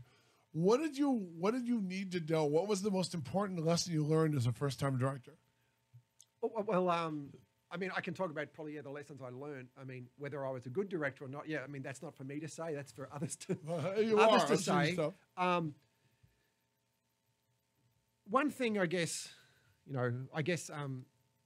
lesson I learned came from making my Super 8 films was certainly being able to imagine the cutting of scenes, so that when you're shooting, because I don't storyboard that much in the traditional sense. Like I don't, for example, come to a movie then storyboard every sequence. I'll storyboard sequences that have got any effect stuff because other people need to be shown. Okay, it's so they're able to like see from a visual point of view. Okay, well, especially if I'm saying, okay, this part here, could we possibly add something later on to this, and they'll say where would it be, and then they've got some they've got a reference point. But I would say, okay, first lesson I learned from Marauders would certainly be don't cast all your friends in a movie. Because, for example, some of the performances in the film are good, but some are terrible. And that's my fault because I cast. And there was a couple of last-minute people we cast, not the main people, but a couple of last-minute people we cast who even now their performance is kind of makes me cringe a little. So I'm kind of going, okay, as a director, when you're casting, if you cast people that are absolutely just not really right, but they're available, because that By the way, that you're working around. Yeah. Do you want to get somebody who's good, who's not going to be So rounded? now you're like, you got to make the most of what you got. Well, yeah. So the thing is, if the casting is bad, it's really ultimately my fault because I'm the one who signed off on, okay, let's hire this person. So certainly that was one of the things. But I think in terms of directing, I mean, I learned most of it doing the Super 8, which was imagining the cuts. But the main thing was, I guess, even in portraying, like, setting things up, it's certainly making sure that you get enough coverage. I mean, obviously you can understand how you're going to cut it, but it's just also you've got to be really, really anal about making sure that when you're covering things, that everybody is certainly comfortable in the initial rehearsal. Like, I'll never shoot it until I get at least a couple of rehearsals that are really effective. And then it's just being able to communicate to people, certainly as a director. I think certainly one thing is, because as a director, there's an emotional side and there's also a technical side. The technical side is making sure that everything is done to the highest aesthetic standards, even when you have no money, which is always why I get annoyed sometimes when I watch someone will send me a film and they'll say to me, okay, can you have a look at it, but don't be too harsh because we didn't have much money. And so when they say that, I'm thinking to myself, like, okay, number one, you don't need money to have a good story because that's a script thing. You got it right around the budget you have. Yeah, because that's got nothing to do with, like, you can still have a good story. That's not a money thing. The money thing is more like, okay, we don't blow up buildings and we don't have name actors. But at the same time, and I made this mistake on the first film, as I said, there's some of the castings not good. Some of the casting's great. I think my brother's really good in Marauders, and he does a good job because he's kind of in a way playing a version of his imagined self. In Marauders, a version of a sociopathic version of himself. Was that hard for your mom to watch? Was that Oh hard? yes, because well, actually, my mum doesn't really have an issue with the violence, but if someone says fuck, she's got an issue. So the thing is, she's fine with people being raped and murdered in Marauders. That's fine. But then she says to me, but is there any reason for them to say the F word? So and I've killed her in a couple of films too. You murdered your mother? Yeah, some of the Super 8s, which were really amusing. But with Marauders, I think I certainly learnt about, again, it's being able to have very, very strong aesthetic standards in the sense that understand what what cut, what doesn't cut. But even though that's shot on video, I'm still seeing often people will have blown out skies on video and all that sort of stuff. No. There's no excuse to have, blown out skies on video. This is old video. I mean, digital handles it better. But the whole point is, analog video did not have a good time having a blown out white sky behind someone. You'd get like green imaging and green halos on it, but that's fine. Then you make sure that you put them in front. There's a tree behind them, and you zoom in, so you're not having like the blown out sky. So because I shot all the early stuff that I made, I'm as a director, I'm coming into it as a cinematographer. Wow. But also, the main thing that you really got to do is that your communication has got to be making sure in a way that everybody is on the same page with a movie. So often I'll just sit down and give everybody, for example, sometimes give people a bunch of cards and I'll say, can you, before the film shoots, write down what you think the movie is. Wow. Then they'll hold them up, and some people think it's a completely different movie than what you've conveyed. Wow. Okay, Mark, I got a question here. This comes actually from Australia, from a lady named Julie, who's a friend of mine. And she asked... and next time, let's hear the question when he's done with his statement. It's a stupid question. Have you ever worked with Yahoo Serious? No. I know his movies, but I've never worked with Yahoo Serious. No. Seriously. I mean, that's going back a long time. Yeah, I certainly know that's his like movies. Pauly Shore. Young Einstein, and he also did a comedy version of Ned Kelly as well. Oh, that's right, Ned Kelly, which Philippe Mora. In fact, I worked on a Philippe Mora movie, and Philippe Mora was famous for doing Ned Kelly, the original, with Mick Jagger, or no, Dennis Hopper, right? Yeah, I like Philip Mora's films quite a bit, especially All of his them? early ones like Mad Dog Morgan. Yeah. Mad Dog Morgan That's what I'm thinking. That's the one with Hopper, right? Yes. I like what you're saying about the cards. Let's continue with that. Yeah. What you think with the film Good is man, by the way. This is what script. Okay, you don't have to have the money. You got a don't have to- story. yeah. That is the acting is making it believable, Yeah, right? yeah. The thing is, like Having when the you're heart doing a and low soul budget, into it. because you're not going through, like for example, like the equivalent of a studio development process with your script. The thing is, you don't need to rush into it. Like, so make sure the script's right. Like even the last film I made, Purgatory Road, which I just saw. That's great. That's 17 drafts. Wow. Like that's literally 17 drafts of the script. So the thing is, even back in those days, it was like the script was really, really important. And it's not just like, a script isn't something just to hang scenes on.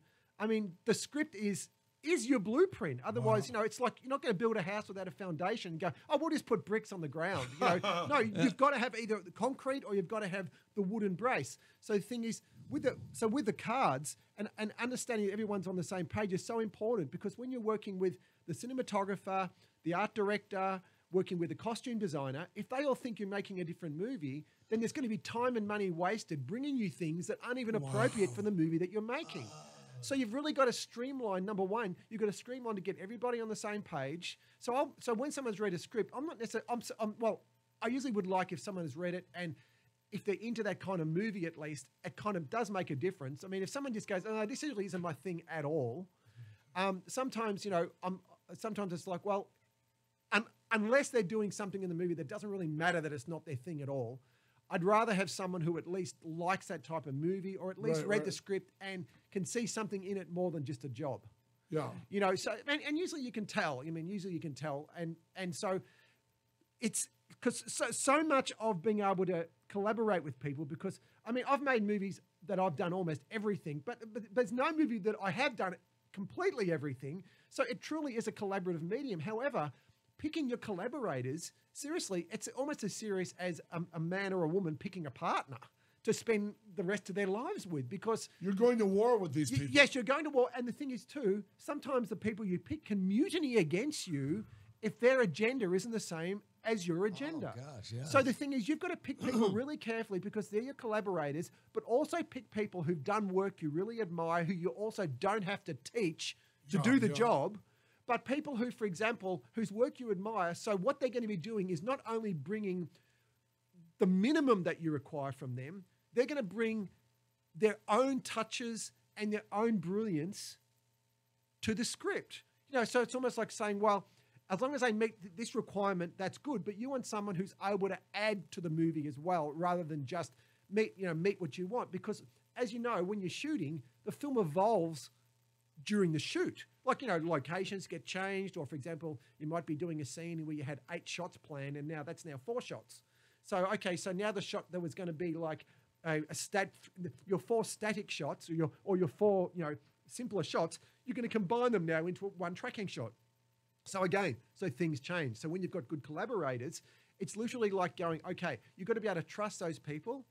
And because also a lot of time you're leaving them alone. Like, for example, if you're actually doing something where you're shooting on a set the next day, you're not there when they're building the set sometimes, because you're already shooting the day before. So you've got to trust that they're doing the right thing in that time, because you don't want to get there on the shoot day and they've done something. It's like, well, this isn't working. I mean, we did have an issue with that on Purgatory Road, which we'll go into later, the building of the confessional and that type of stuff. But yeah, Purgatory Road is a great Faulknerian kind of small town. It reminded me of we're going to get back to what you're saying, because this is very important, but it reminded me of like a creepy magazine horror. It reminded me of a great little Bill Paxton movie called Frailty. Yes, which a film that I love. Wow. I think that's a brilliant movie. So yeah, no, I definitely like to talk about, you know, that kind of movie that sort of informed this kind of movie. But yeah, I guess like getting to the whole directing thing is that, look, to me, I think the thing is, you know, directing to me, it's got nothing to do with being like, hey, I'm the director. No, I'm the person who makes sure that we all are on the same page. The tone is consistent. Yeah, that the tone is consistent.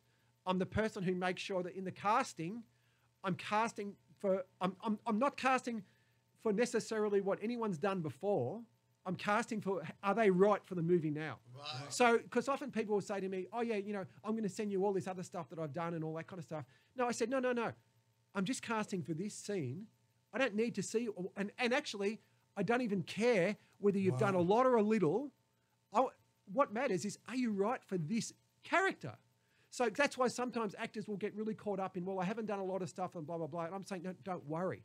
Because if you're right for the movie, and for example, you're not hiring them based on their marketability, because of course, not everybody can be hired based on their name. So the thing is, I treat every single character like I'm casting the lead. Which is smart. Yeah, so the thing is, even if you've got one line, like even on this film, I work with this pretty amazing casting guy named Matthew Morgan, who does a lot of work in Toronto, LA, and in the South. And he pretty much gave me between 20 to 50 people for every single role. So I sat down at over about 4 days and watched about 600 auditions. And from that, I was able to, you know, pick the cast. And some of them we got come back for a second one. Didn't go much further than that, because I feel pretty confident that when I feel someone's good on that first test, I don't need to necessarily get them to come back 50 times.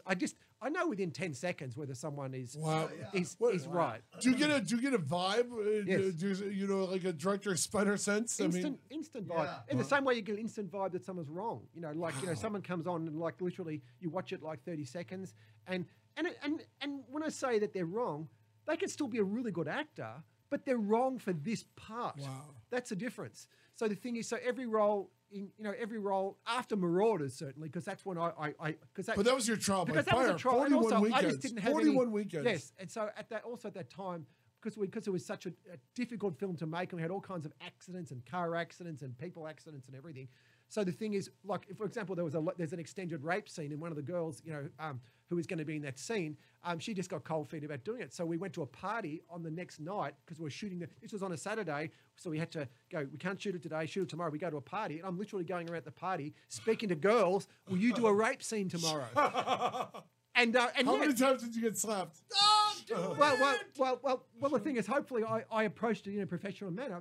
Pretty much said we're making a movie. We need someone, movie. and it's all, of course, it's all fake. So the whole point is, but then that's how we found some of the actors, because we were desperate to actually keep the production moving. Yeah. But of course, after that, and this was also something that Richard Franklin had said to me. He'd said to me, really like the cutting, really like the propulsive kind of, and also the nihilistic kind of tone. He said, and you definitely know how to shoot action and that kind of stuff. But he said to me, just remember though, your casting is what's gonna make you or break you. And by the way, that's amazing. That really stuck with me. And then, so then I spent probably 2 or 3 years shadowing him on various productions. You hung out with Richard Franklin. But at that time, when I'd met him, he wasn't doing that many features. He was mostly doing commercials. So he actually did a really good commercial. You can look it up on YouTube.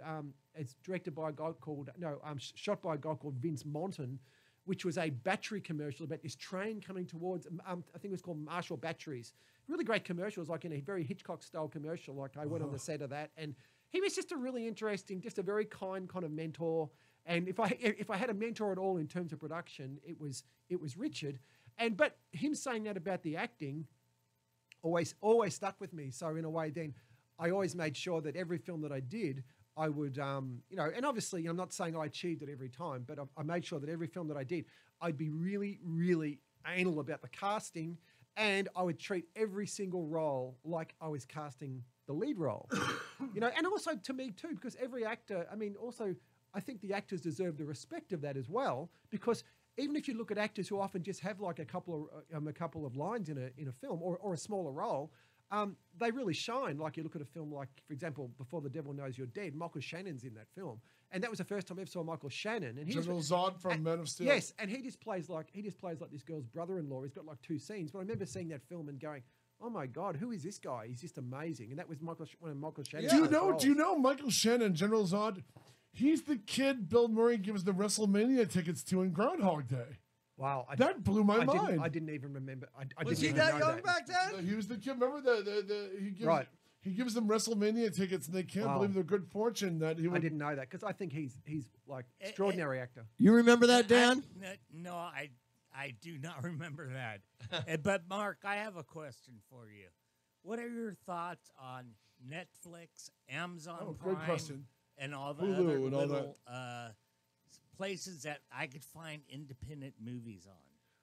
Yeah, well, interesting. I actually did a Netflix survey yesterday. I guess everyone just got sent one in the last month or so. And some of the questions were, are there enough Netflix original movies?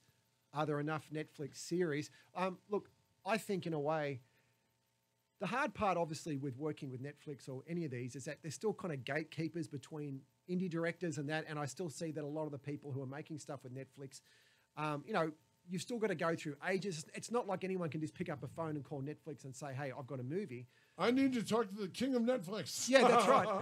But I think the best thing about it, though, is that because Netflix have a built-in audience, you can make an indie film, and if they pick it up or if they finance your film, you're in a position where it gets seen pretty much by the whole world almost right away. Whereas when you're distributing it as an indie filmmaker, as I am now, because I'm producing and I'm working on the distribution. Yeah, you just started Delirium, your production company, right? Yes. So let's talk about that as well. Our second film was Purgatory Road. The first one was Stress to Kill. But the Stress thing is, to Kill. Wow, good title.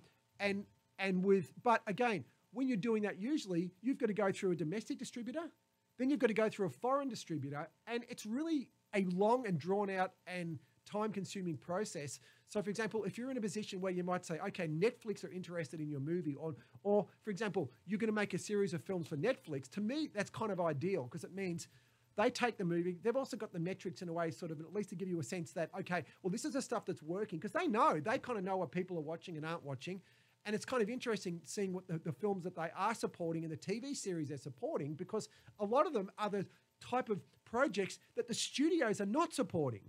Like for example, the new David Fincher series, Mindhunter, Great which series. is a great series. I think it's just incredible. And the fact that they're supporting something like that, and they've been supporting some really interesting like features, like even the Death Note movie. Oh yeah. You've got like the Death I Note. love movie Adam and all Wingard. that. I think he's really Yeah. interesting. So obviously they've seen it. They've seen Adam Wingard's indie movies. And You're they've gone, next. Okay, come I on board. believe did he did You're Yes. next. Right? Your next is so good. Yeah, and I like his stuff a lot. So it's all the same process. I mean, with the Hulu and the Yes. Amazon Prime, because you get on the screen on the TV on that, and you got all these choices. Yeah, I think it actually opens up options for filmmakers. Yeah. But at the moment, it's trying to make it work for filmmakers. For example, like we've got Stress to Kill. That's on Amazon Prime at the moment. So it means if you're a member of Amazon Prime, you can watch the movie kind of technically for free.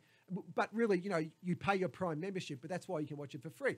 That's good. And then we get a little bit of money back from every time someone watches it, even though the amount is really incredibly small. Like It's nuked my residuals. They really It's almost like music, like ASCAP, and you're getting your pennies per, Yes, and that's per a minute, worry. whatever, when it plays. yeah, because and that makes it difficult. I did a couple family films that are in Right. rotation on there, and my residuals from that went from like $16 to $60 to now like $6. Yeah, it's really, and to me, that's where it's problematic because, for example, in the 80s, a VHS cassette was like $60, $70. $80 Oh yeah, rewinding fees. I remember Yes. paying $5 because I didn't rewind the damn Well, yeah. tape. Yeah. $80 if you $80 if you wanted like a Raiders of the Lost Ark or a Star Wars. Exactly, and so when you For think a about videotape. it, if you made like a low budget movie in those days, like the amount of money that you're making, like even if you're making say only 20% of that $60, but you're making like probably like 50 or 100 times more than you're making for one person watching it on Amazon Prime. So I think that's where it's not quite working yet for indie filmmakers. I mean, if you get a Redbox sale, it really helps because again, it goes back to the old media. If you get a Redbox sale, that's like a guarantee of something like 7,000 DVDs. Now, otherwise, it's hard to get a sale of 7,000 DVDs these days. And like, for example, I had a box set that came out like in about 2007. I think it sold about 9,000 copies. Well, apparently now that would be considered almost a blockbuster in the indie realm, like not studio realm. Because also the indies just can't market it the same way that I think like one of the Star Wars films has sold something like 60 million Blu-rays. But no indie Blu-ray is selling anything like that amount because the studios have an infrastructure into the stores, into VOD. So to me, it's getting better. It's getting better, and nothing's going to stop me from making movies. So the whole point is, we're still making money on the movies, but the thing is, to me, it's a respect for the investors, and I mean, I'll do whatever I have to make sure that the investors' money gets returned, and that the investors are looked after. Because it's a privilege to even have investors to make a movie. But a Mark Savage movie is now a fiscal possibility because people like your work and have seen your stuff. Well, yeah, I would say it's starting to become more like my name in a more micro world, a niche kind of world. People are starting to say, oh yeah, I like movies that you make, for better or worse. So I appreciate that. Look, to me, I'm just going to keep making movies, and whether I make them for Netflix or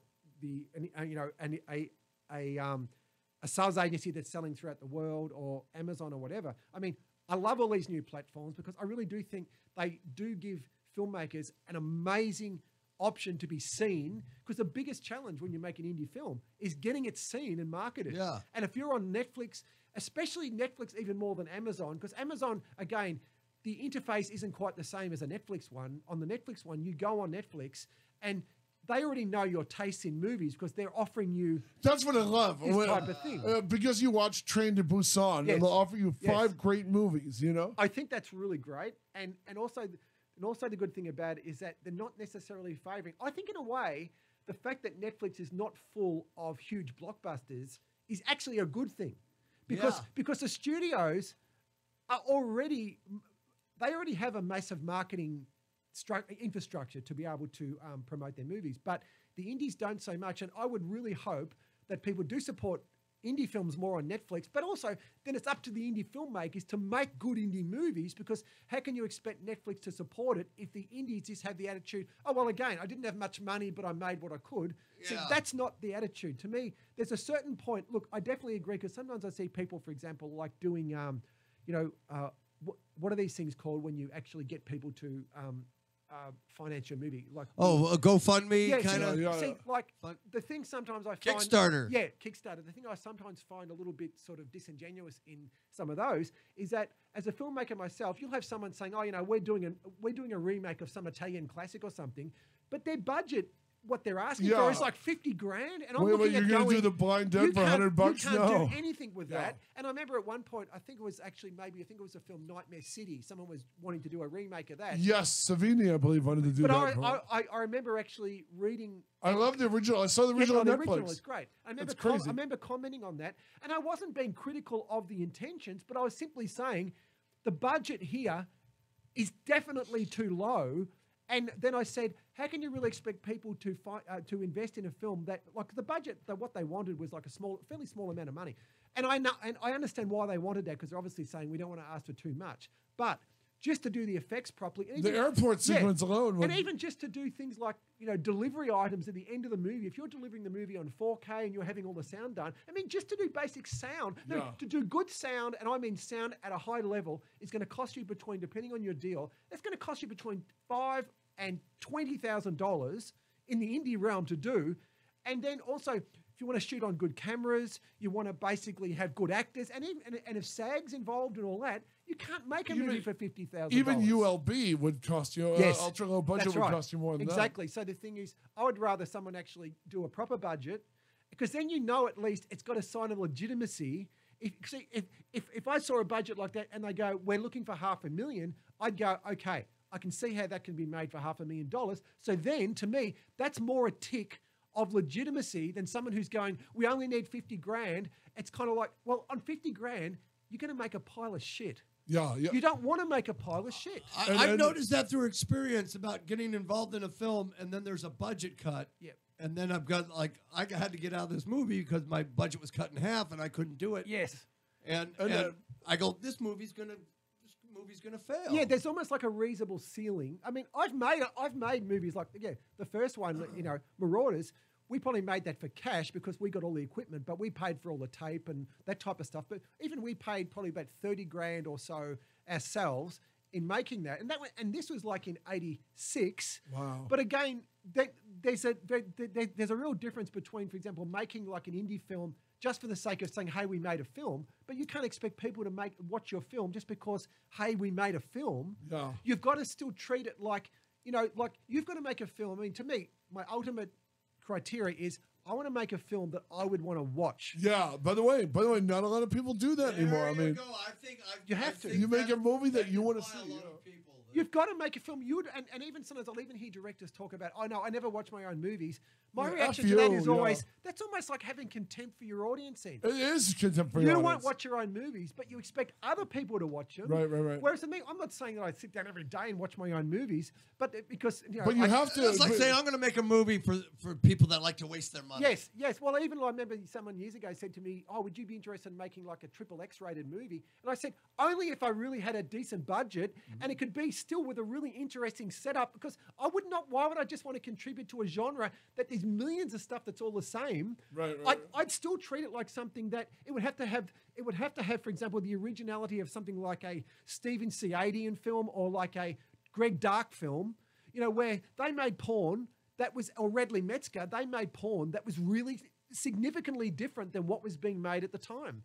And so to me, my approach to anything is try to make something, and I always go through this kind of inner conflict on every movie. Should I make this? Is this just like a whole bunch of other? And so I go through that on everything because I want to try not to make something that's just like, oh yeah, that's just like a low budget version of that, or that's just like another film that got made.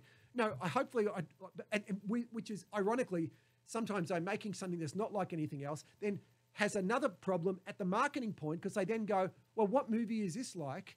And which is Purgatory Road was a bit of an issue with distributors initially, because it was like, well, what other movie is like Purgatory Road? And I'm kind of going, the only thing I could think of watching was Frailty. Yeah, in terms of a tone. Yeah. That's right. And then I also said, well, there's a British film, House of Mortal Sin, that is about a killer priest, but it's a very different tone because there was a Punisher comic book like that as well, where there's a priest with an axe running around. Yeah, that's right. But I think the whole point, I guess, sorry to detour from what we're talking about, but yeah, I definitely think because I know Apple's coming up is going to start doing content as well.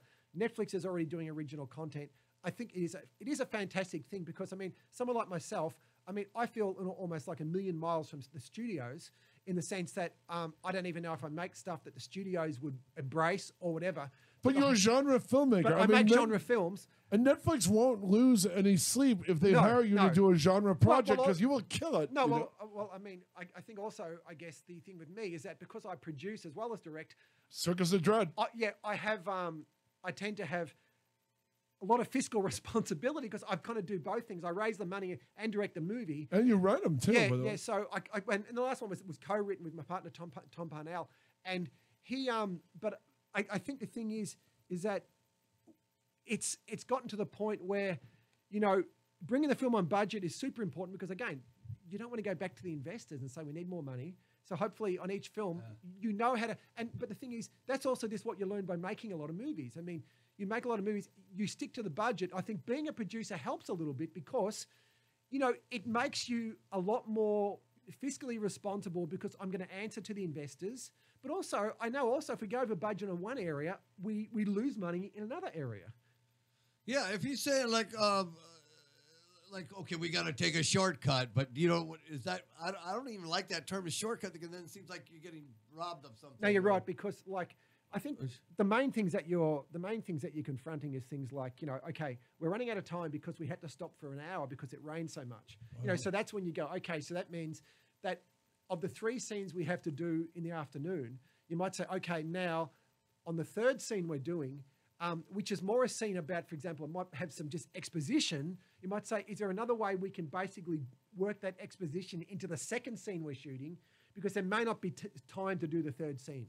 So, you know, you're just thinking fast on your feet to some extent.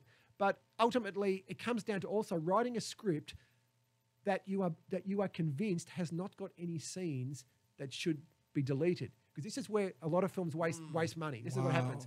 They go and shoot a whole bunch of stuff. Then at the edit point, they end up going, okay, our first cut's like 145 minutes and the film's like a 90-minute film.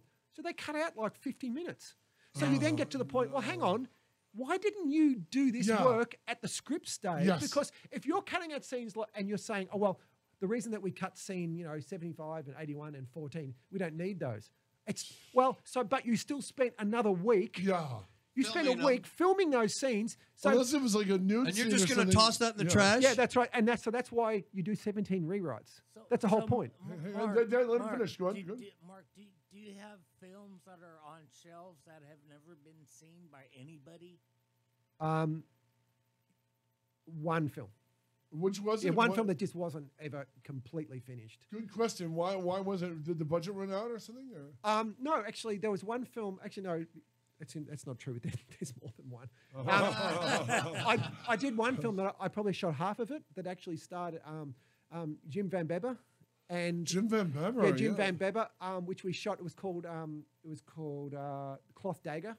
I know his ex-girlfriend. Yeah, Heidi. I know Heidi too. Wow. I know Heidi too. So that film wasn't finished. We just had various issues why the film didn't get finished.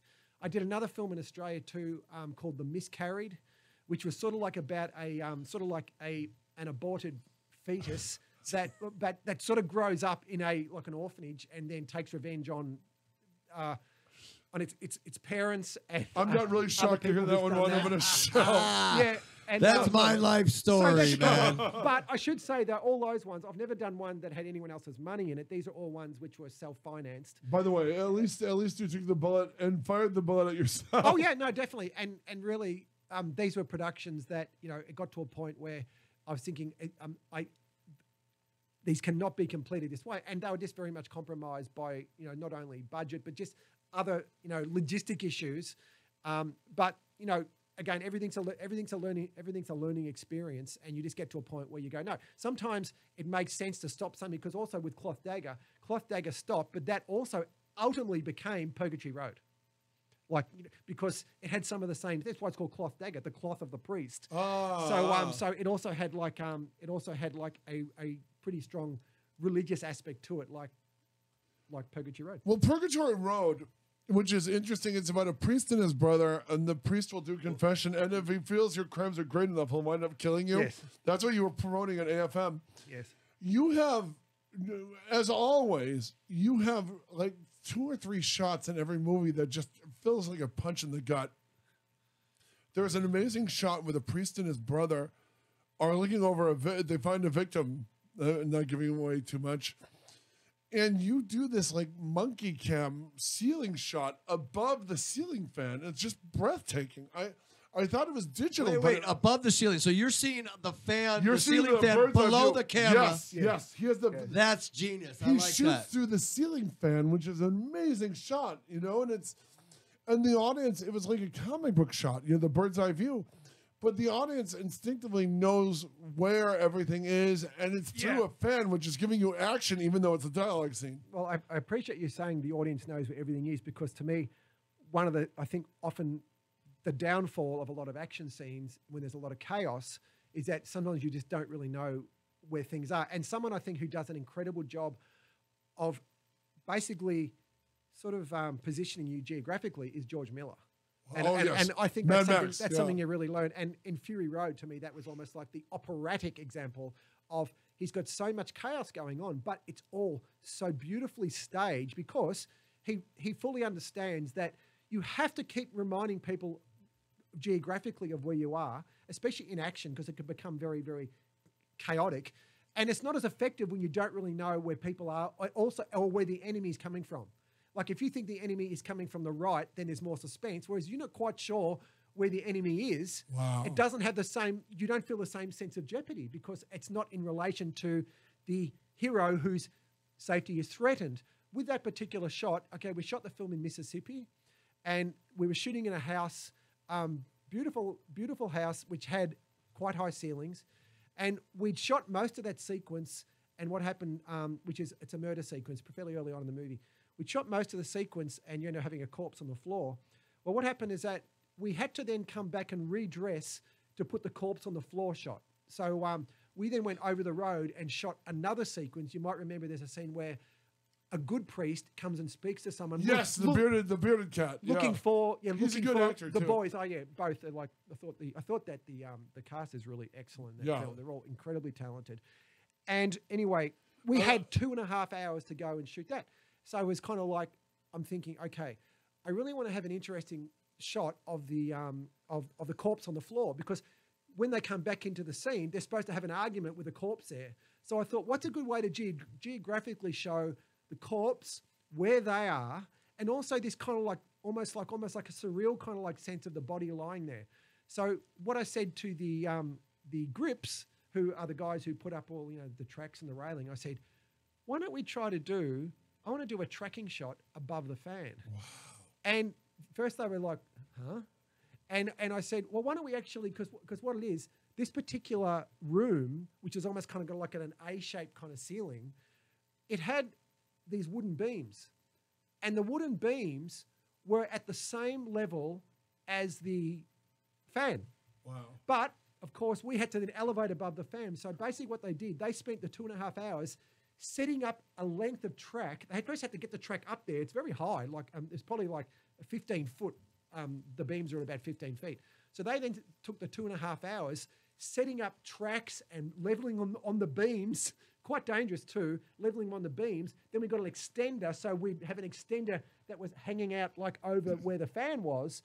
So we'd have that shot. So I could actually use her to also get into the scene because the direction of the fan was left or right. The previous cut had gone out on the right, so I wanted to cut it in the same direction. So then we were able to we're also able to modify the speed of the fan, because that's important. Because if you've got a tracking shot or a dolly shot there, and you got on the fan, it only looks right if it looks like the fan is motivating the move. So the fan's going left and right, our shot's going left or right, but it's got to be at the same speed kind of as the fan. Wow. Otherwise, the shot. The logistics. Yeah, it's got to be the same speed as a fan. So the logistics are dizzying. It's that kind of stuff to me. I think when you ask me, like, what do I learn from doing it? Well, it's doing that kind of stuff and getting it wrong in other films. I might do a shot and go, the reason why that the reason why that dolly or that see, because when you commit to a dolly shot or you commit to a crane shot, it's not just like you throw it into the scene, because it changes the entire dynamic of the way that the whole scene is occurring. So you've got to be able to think about, okay, what shot gets us into that?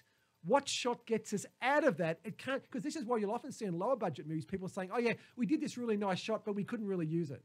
Well, that's because you didn't use it to, it's got to be, it's all part of the overall jigsaw. It's like it's even like when you're writing a book. You know, every chapter, every word, if you're any good as a writer, you are labouring over every word. It's not just like, I'm just going to write a bunch of words and put them together. Well, that's a difference between a good writer and a bad writer. A bad writer just kind of scribbles it all out. But as you all know, and you guys are writers too, so you know that writing is about the rhythm.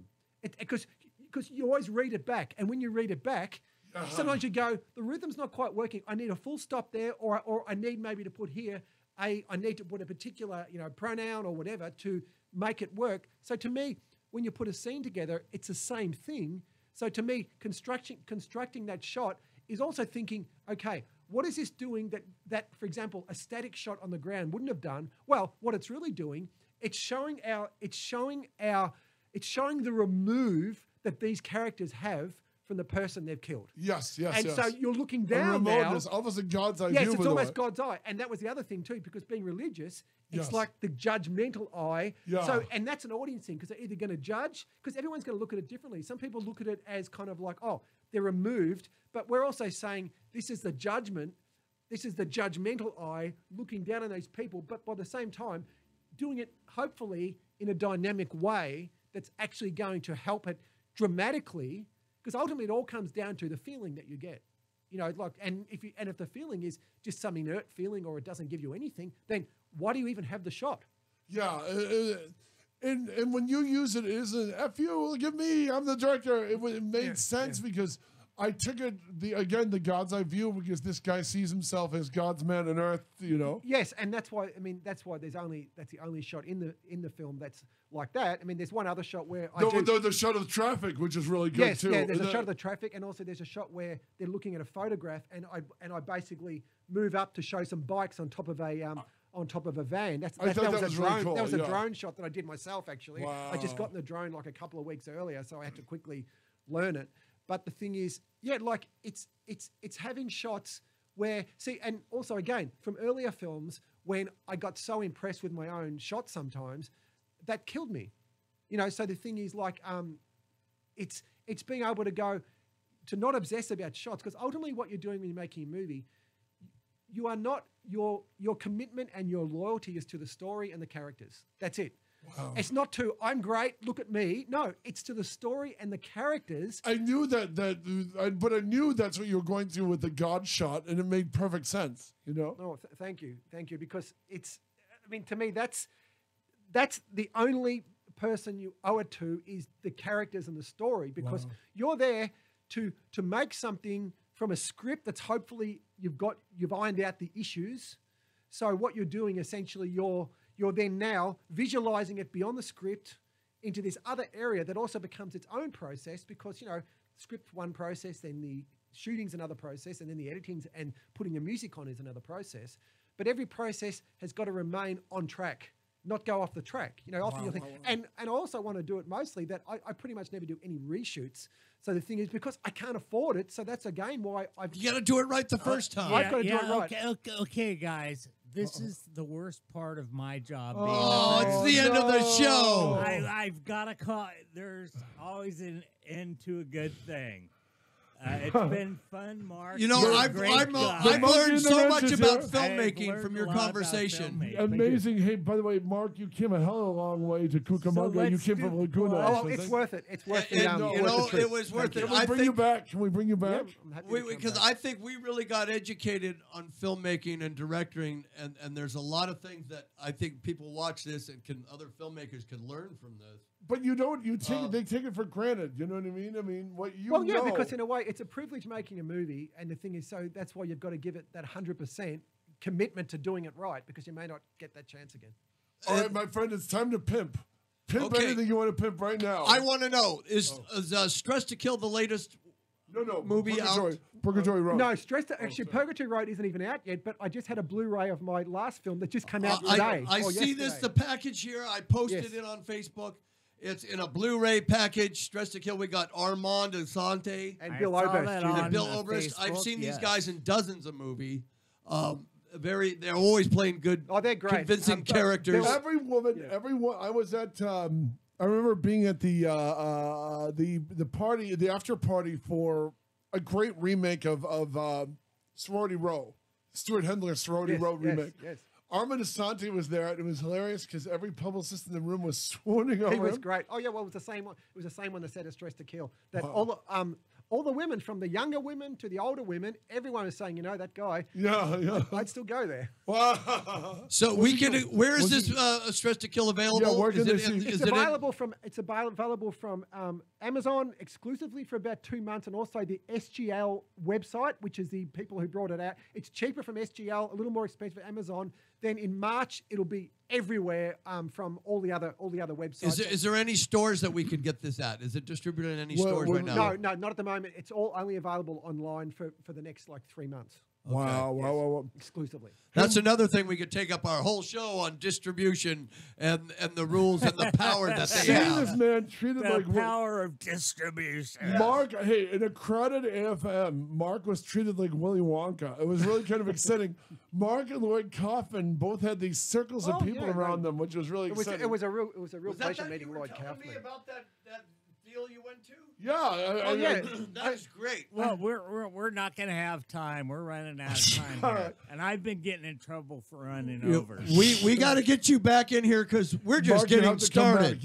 Yeah, because we didn't talk. You know when it Come gets back. We didn't interesting? talk To about be circus and dread or continued, everything Mark. else. We would have had more time, but you guys had your Detroit flashback. But that's Hey, all good. but those stories are important because I never knew about your Sam Raimi connection. Yes. Oh yeah. Well, my small Sam Raimi connection. Yeah, but there's nonetheless Yeah. smart ass. Yeah. And tonight, catch me at the Improv in Oh. Ontario. You're with cutting the it. Smash Brothers. What time you on, Dan? Corey and Chad are going to be on. Oh my God, the twins, the Dirty Yes, Show. Yes, it's the Where does Dirty the time Show. go? And I may be on stage. I don't know. They Oh, might good, pull good. you up there. Those guys are great. Oh man. I'm in the new Star Trek the magazine, available at every Barnes and Noble now, talking to the woman who turned into a cube in the original Star Trek. Her dad is Lieutenant Kinderman in The Exorcist. She talks about that as well. You can also see my interview with fangirl turned media phenomenon Christy Marie in the brand new issue of Infinity. And Mark, where can we right. find you besides you're on Facebook and what That else? We're off. Oh, we're off the air. Shit. I'm on Facebook. I've been somebody's pushing me to get on Twitter. I mean, I'm not really on Twitter. I may have something. I've that's set never up, but I done don't- anything on Twitter. I've never I looked don't up really Twitter. understand that yet. I never understand it either. But someone else is using it to promote some of the movies. But yeah, look, really? no,